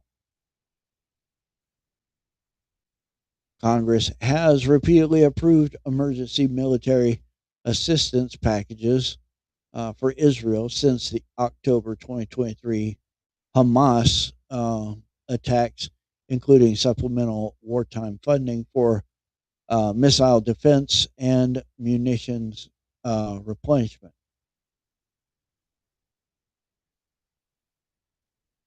So there you go.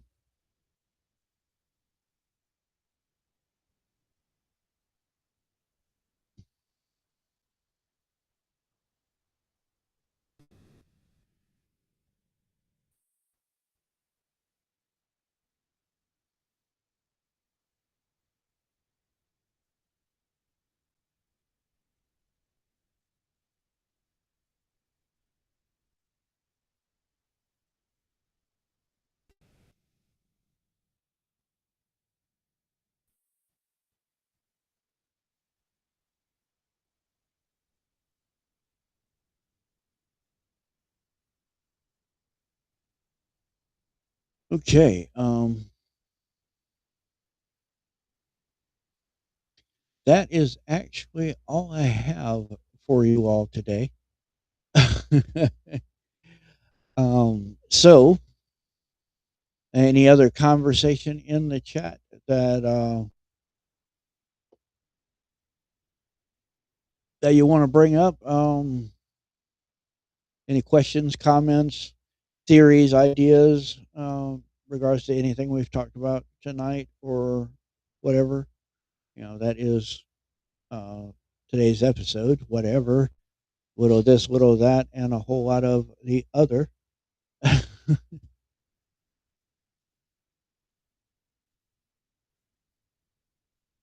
I'm actually having some issues with my health at the moment as we speak. So, um, yeah, I'm not about to fall asleep. I'm actually having some issues with my health at the moment. Um, but I am determined to finish this episode. That's why I'm calling an end to it now, but still offering any further conversation. Um, I want to have everybody satisfied that they are getting good quality content. That's what it's all about. It's about providing you all with good quality content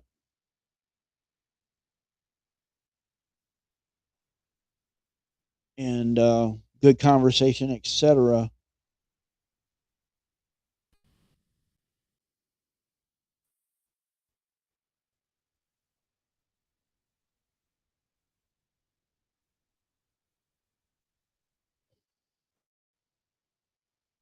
So, anything else? Any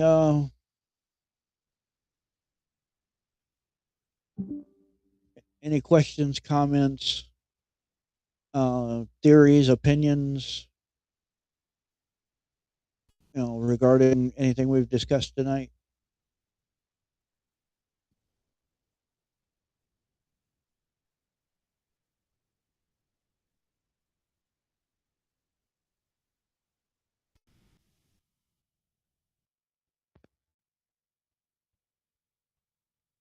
All right. Well, with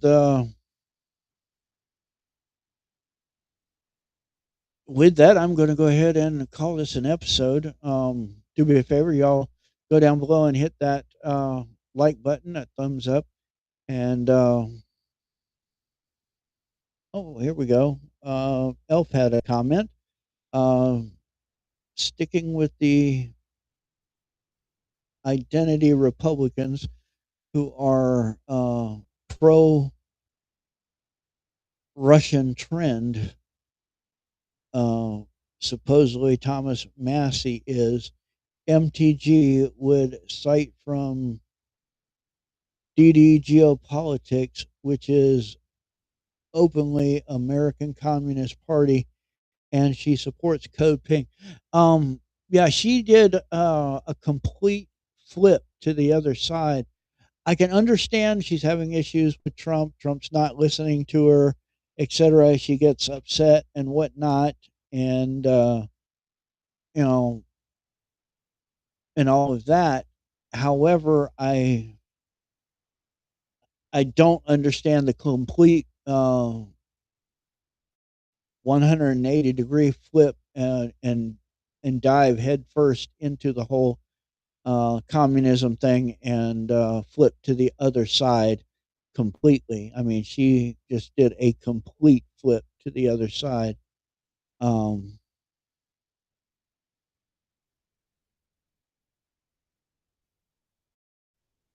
that's not normal um, reaction when you're having a disagreement with somebody that you support, etc., and that has supported you. Because they did go back and forth and everything, and then she quit the Republican Party, and quit her seat, and literally jumped to the other side. So I mean, complete head first right into the deep end, communism and all.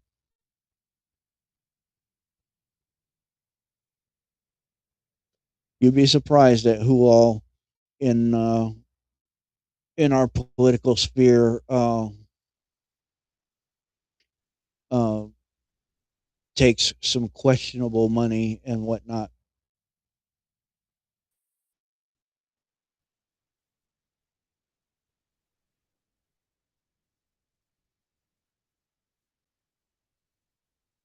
One representative that you hadn't heard of before. Who's that?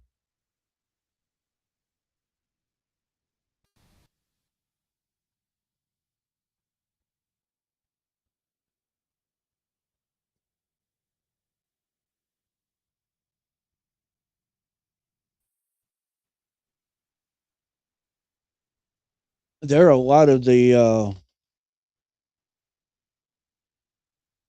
heretofore unknowns in the House of Representatives that have started speaking up and trying to make a name for themselves and stuff like that. So, um, it's the ones who generally sit back and just vote with their party, and they don't make waves and everything. Oh, okay, okay, that's cool. You didn't take down the name or anything. That's cool. But yeah, there are a lot of ones that normally, they go through their whole term as as a representative, and you never hear about them because they never do anything. They never introduce any legislation. They never make waves. They don't get involved in any of the big arguments. They just sit back and they vote. They cast their votes and whatever, vote right along with their party, and you know collect their money, and you know and move on. But here lately, they've a lot of them have been starting to speak out, raise their voices, and try to make a name for themselves. Um, because there are a lot of the older guard on their way out, and those voids have to be filled, you know, so to speak. So yeah, you're probably going to start hearing more about various representatives and etc. that you have never heard of. You don't even know who they are, you know, what they're all about, anything, what their passions are, or whatever.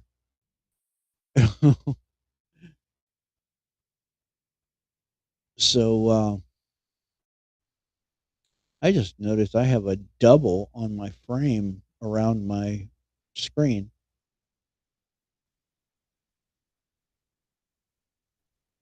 See if I can do something about that. There we go. I fixed it.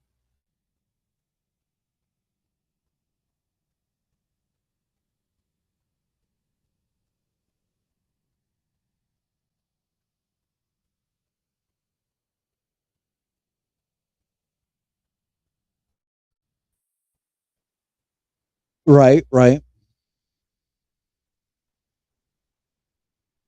Well, I mean, they all have their issues. Every single one of them. You can find something wrong with literally every single one of them. The Republicans, or conservatives, you know, um, and even candidates, that are running for various different seats and whatnot. For example, here in Georgia, there is not a single one of the candidates in the races here in Georgia that you know that I think should actually be in any office. They've all got issues, major issues, and so you have to kind of pick the ones with the least dangerous issues, or the least offending issues, which is what I've done. I've made my picks for the primaries, and depending on how the primary comes out, these picks uh, will inform my decisions on the actual election. So, I've already made my picks, and our primary election is on the 19th. So, and depending on the results of that, uh,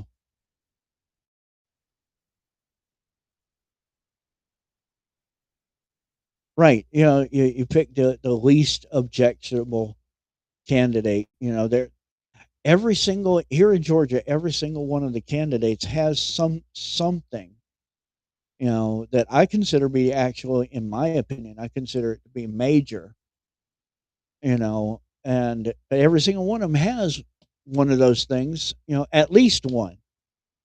And so I look at it. Okay, well, who's the least objectionable? Who do I think maybe might actually try to do something? And I pick that person. You know, and I look at the severity of their offenses against conservatism, um, and all of them have them. Every single one of them. Some are worse, some are a little bit less, and that's what I'm doing is looking at who's got the least.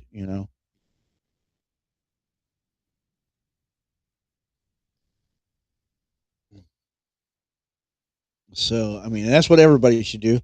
Um, Rather than not voting at all, because see, if you choose not to vote at all because none of the candidates are any good, well, then you have literally just said, I'm willing to accept anything. Communism, Islamism, I'm going to follow Sharia law, because see, if you don't vote, then you have literally said, I'm good with whatever y'all think. Whatever all the rest of y'all think, whatever the outcome, I'm good with it. So you don't have the room to complain, at all whatsoever. You know, because you literally said, I'm good with any of it. I'm good with Republican, Democrat, space aliens, well, whatever, I'm good.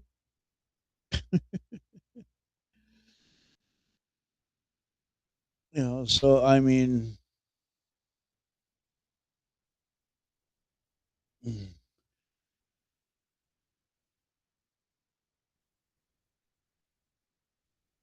well, here's the thing. Here's the thing that may be true. I don't know. I haven't heard it yet. But some Democrats went down there, and very similar happened to them. You know, in fact, there were arrests made. So yeah, Cuba's just not the place to go visiting right now. There, that country is dying, and we should let it happen. We've got sanctions on them, that is contributing to the country dying. You know, civilians should not be going there at all.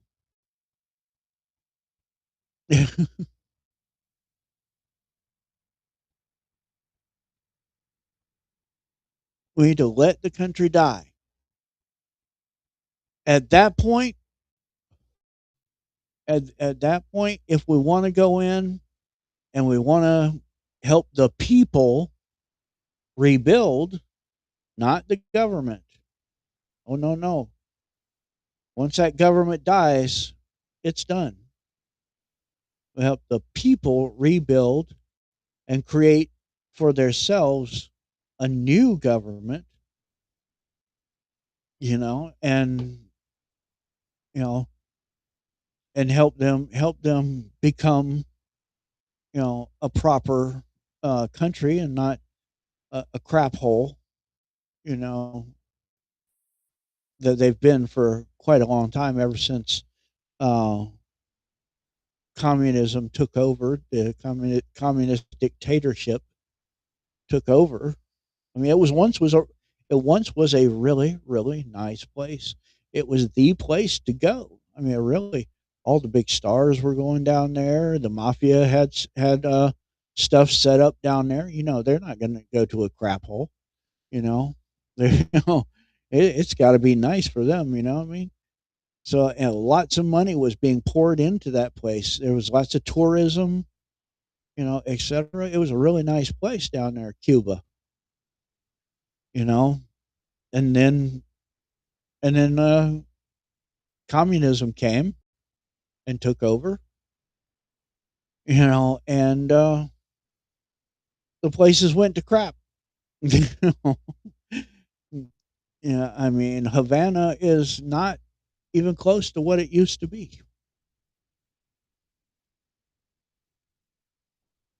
That used to be the tourist spot. It is not even close to what it used to be. I mean, it doesn't even look the same as it did.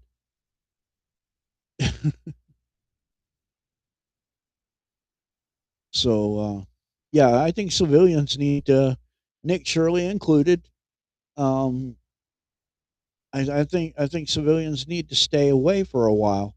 Just let it go on and die. And when it has died, then the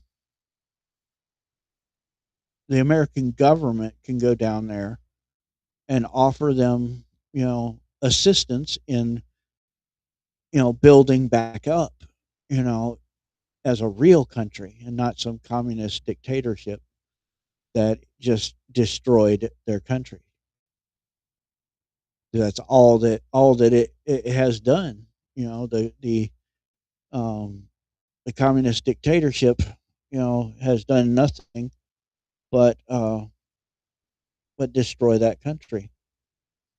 I mean, for Christ's sakes, people so desperate to get out of there, get away from that they will build these tiny little rafts and put like 150 people on the raft, risk their lives in shark infested waters to come to America. We even made special laws um, regarding them as far as their ability to come to America in that manner.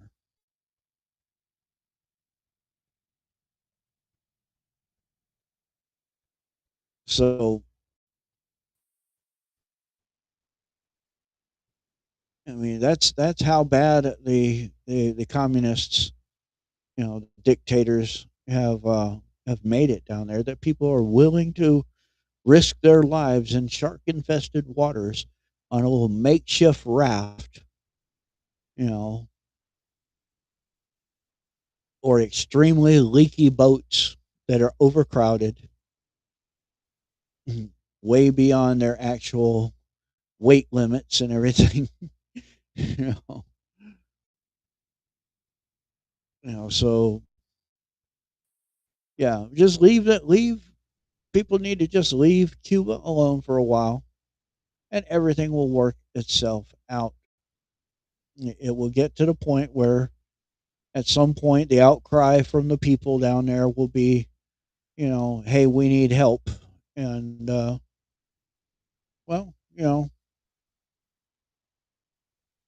I am sure that Trump will be happy to go down there and help, build up a proper government in a proper country, maybe help get the country back on its feet.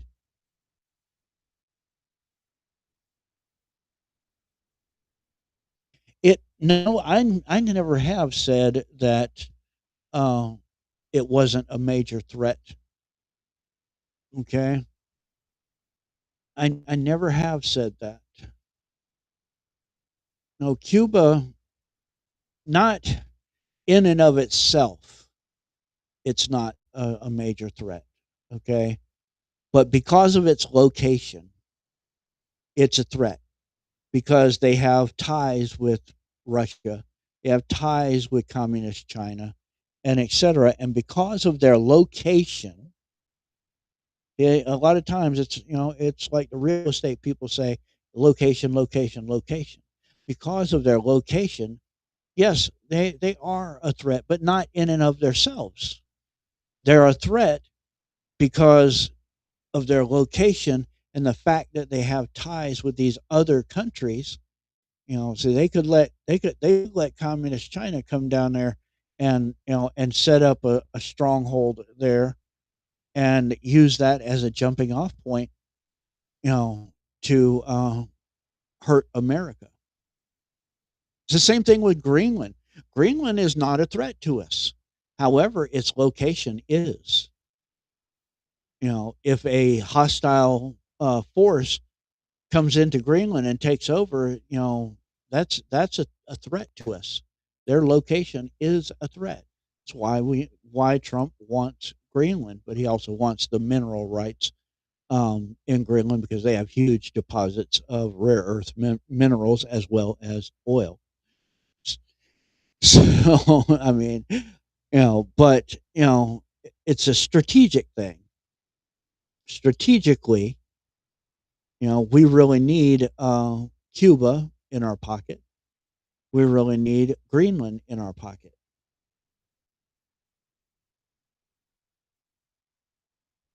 Yeah, they do try to punch above their weight. They try many times um, to fight outside their weight class.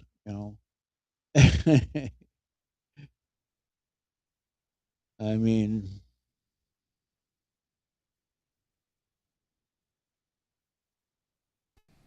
right, right. But but yeah, their location is what makes them a threat. It not Cuba itself um, is not a huge threat. They are a threat, but they're not a huge threat. But their location makes them a threat when combined with the fact they have ties with Russia, they have ties with China, etc. You know, um, so that's why that's why, like I said, we need strategically to protect our hemisphere. We strategically we need Cuba in our pocket. We strategically need uh, Greenland in our pocket. We need these strategic points in order to secure our hemisphere. You know, and ultimately that's what we have to do is secure our hemisphere. Not just America, because well, Mexico is a huge threat to us because if they allow a bad foreign actor to come in, they're literally connected with us, by our southern border. They're literally right there. You know, so so they're a huge threat, but they're not so much a threat. You know what I'm saying? The biggest threat coming out of Mexico is not even coming from Mexico; it's coming through Mexico, and that's the drug trade and etc. And right now, from what I'm hearing, is even that is not as prolific as it was. It has gone way, way, way down. And in fact, more drugs and more terrorists and more of pretty much everything is coming into the United States through the Canadian border. So, so we have to, I mean, we really we need to kind of crack down on those Canadians. You know what I mean? We need to build a wall, man. Right there at the top of the country, man. You know, we need to find out if Alberta and some other parts of Canada are gonna decide to want to join us. Then we can build a wall kind of around their provinces and whatnot. And I mean, but we have to secure our borders. We have to secure our continent. We have to secure our hemisphere. You know, and beyond that, though, I really don't think we should have any responsibility if any country beyond our hemisphere should want us to provide any protection or anything like that. Um, yeah, I know it is really leaning way more to the communist side than I'm comfortable with personally. Having them that close, connected literally, just simply we're connected to them, and having them that close. Um, I mean, I have questioned, why don't we, you know, just invade and annex Canada into America, and get rid of all those French people, send them back to France. You know, I'm not calling for it, nor am I advocating for it, but I've often wondered why we haven't.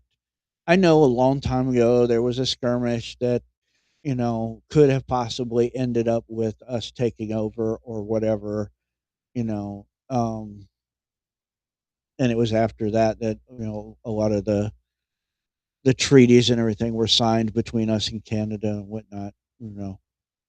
Um, but in modern times, Canada's military is really weak, especially when compared to the United States. You know, we already provide them with security because strategically it's logical. It makes sense that we provide with provide security to the entire continent. You know, but way even before that, even before World War II, um, there was a skirmish that occurred. They like to call it, "Oh, we went to war with Canada," but that's not what happened. There was a skirmish that occurred that could have ended up in us actually going in and taking over, but it didn't. So, I mean, and at that time, our military wasn't even not even close to what it is now, or even what it was after World War II. You know, exactly, exactly.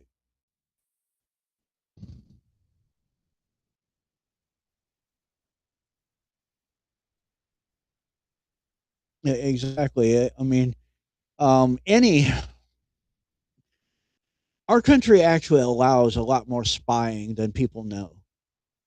They know it's happening and they allow it to happen. You know, but by the same token, those other countries know that we have spies inside their countries. And you know, they allow it to happen. If they happen to catch one of the spies, then they'll make an example out of them or whatever. And the United States will do the same thing if they catch a spy and can prove that that person is a spy. Then they'll make an example out of them too. You know, So, but you know, most every country in the world allows a certain amount of espionage, as it were. Um, you so, but that it is a threat. You know, it is a threat. You know, no matter how much you're allowing it or whatever, it's still a threat. So, but yeah, I stand strong in the my statement that it would be a good thing for us to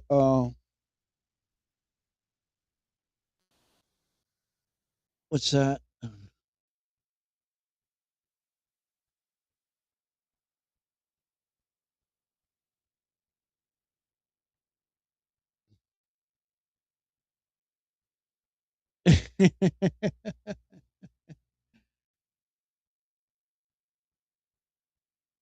Well, I mean, most of the ones that actual Canadians um generationally, just like here in America, generationally are actual Canadians. They have no real actual ties back to UK, France, or whatever. Now, I could see repatriating Chinese and people from India, Pakistan, all of those places back to their countries. Uh, but first things first, we'd have to take over Canada. You know, Canada would have to be absorbed into the U.S. You know,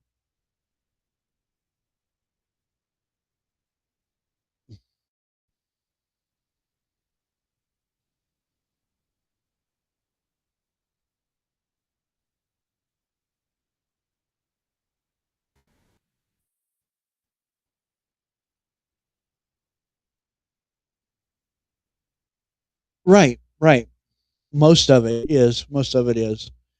Um,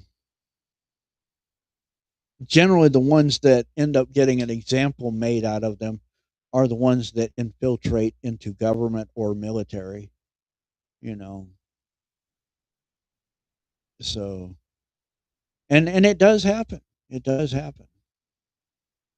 You know, but yeah, you're correct. Most of the allowed espionage is civilian.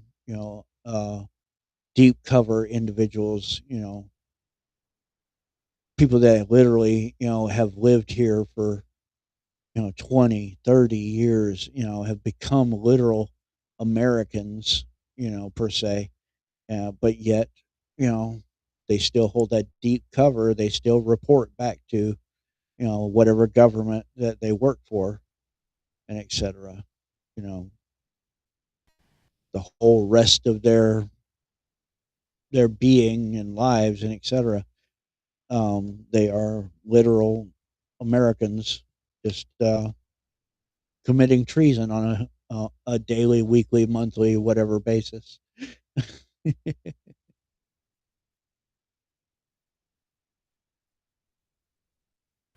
but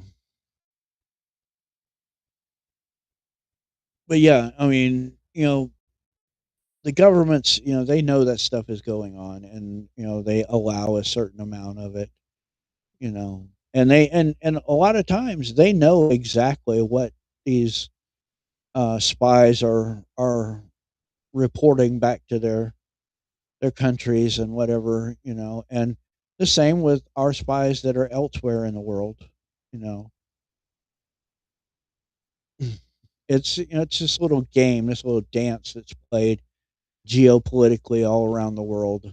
You know,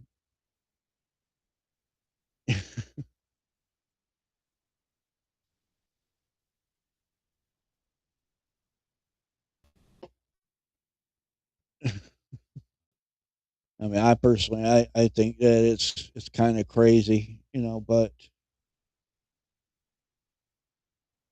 such as international politics. Um, You want to always constantly know, what both your enemies and your friends are doing. And even your friends aren't going to tell you everything, so you send spies. You think we don't have spies in our allies' governments? You think they don't have spies in our governments that are constantly reporting back to their handlers and everything, when they find stuff out?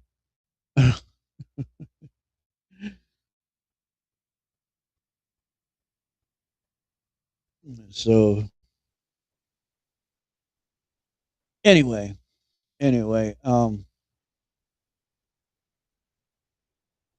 need to go ahead and call this an episode. Y'all show me some love, give me a like, and hit that follow or subscribe, whatever it is you see on your screen, and turn on those notifications so you know when I come on, which is Monday through Saturday at 6 p.m. Eastern Standard Time. Plenty of opportunities to come see Big Tony, and always remember, when you do, Big Tony will speak on it. God bless you all. I thank you so much for the conversation.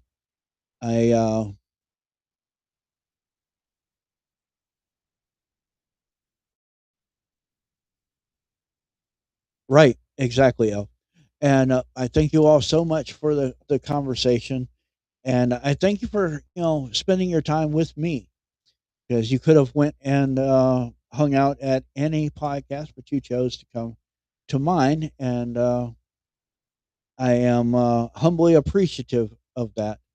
But you all have a great night, and I'll see you tomorrow. Y'all have a great one. And for now, this has been Big Tony Speaks, and I am Big Tony, your host, and I am out of here. God bless you all.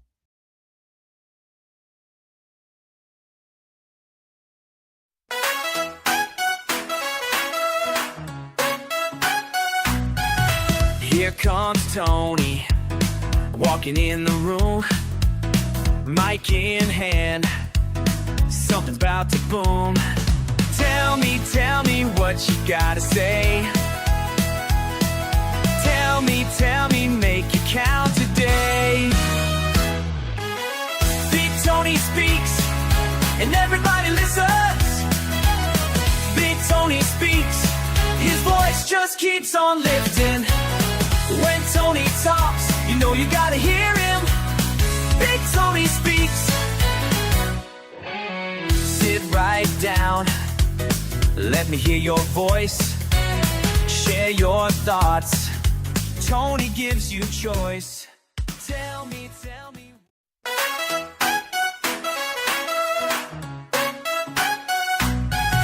Here comes Tony, walking in the room, mic in hand, something's about to boom. Tell me what you gotta say. Tell me, make it count today. Big Tony speaks, and everybody listens. Big Tony speaks, his voice just keeps on lifting. When Tony talks, you know you gotta hear him. Big Tony speaks. Sit right down, let me hear your voice. Share your thoughts, Tony gives you choice.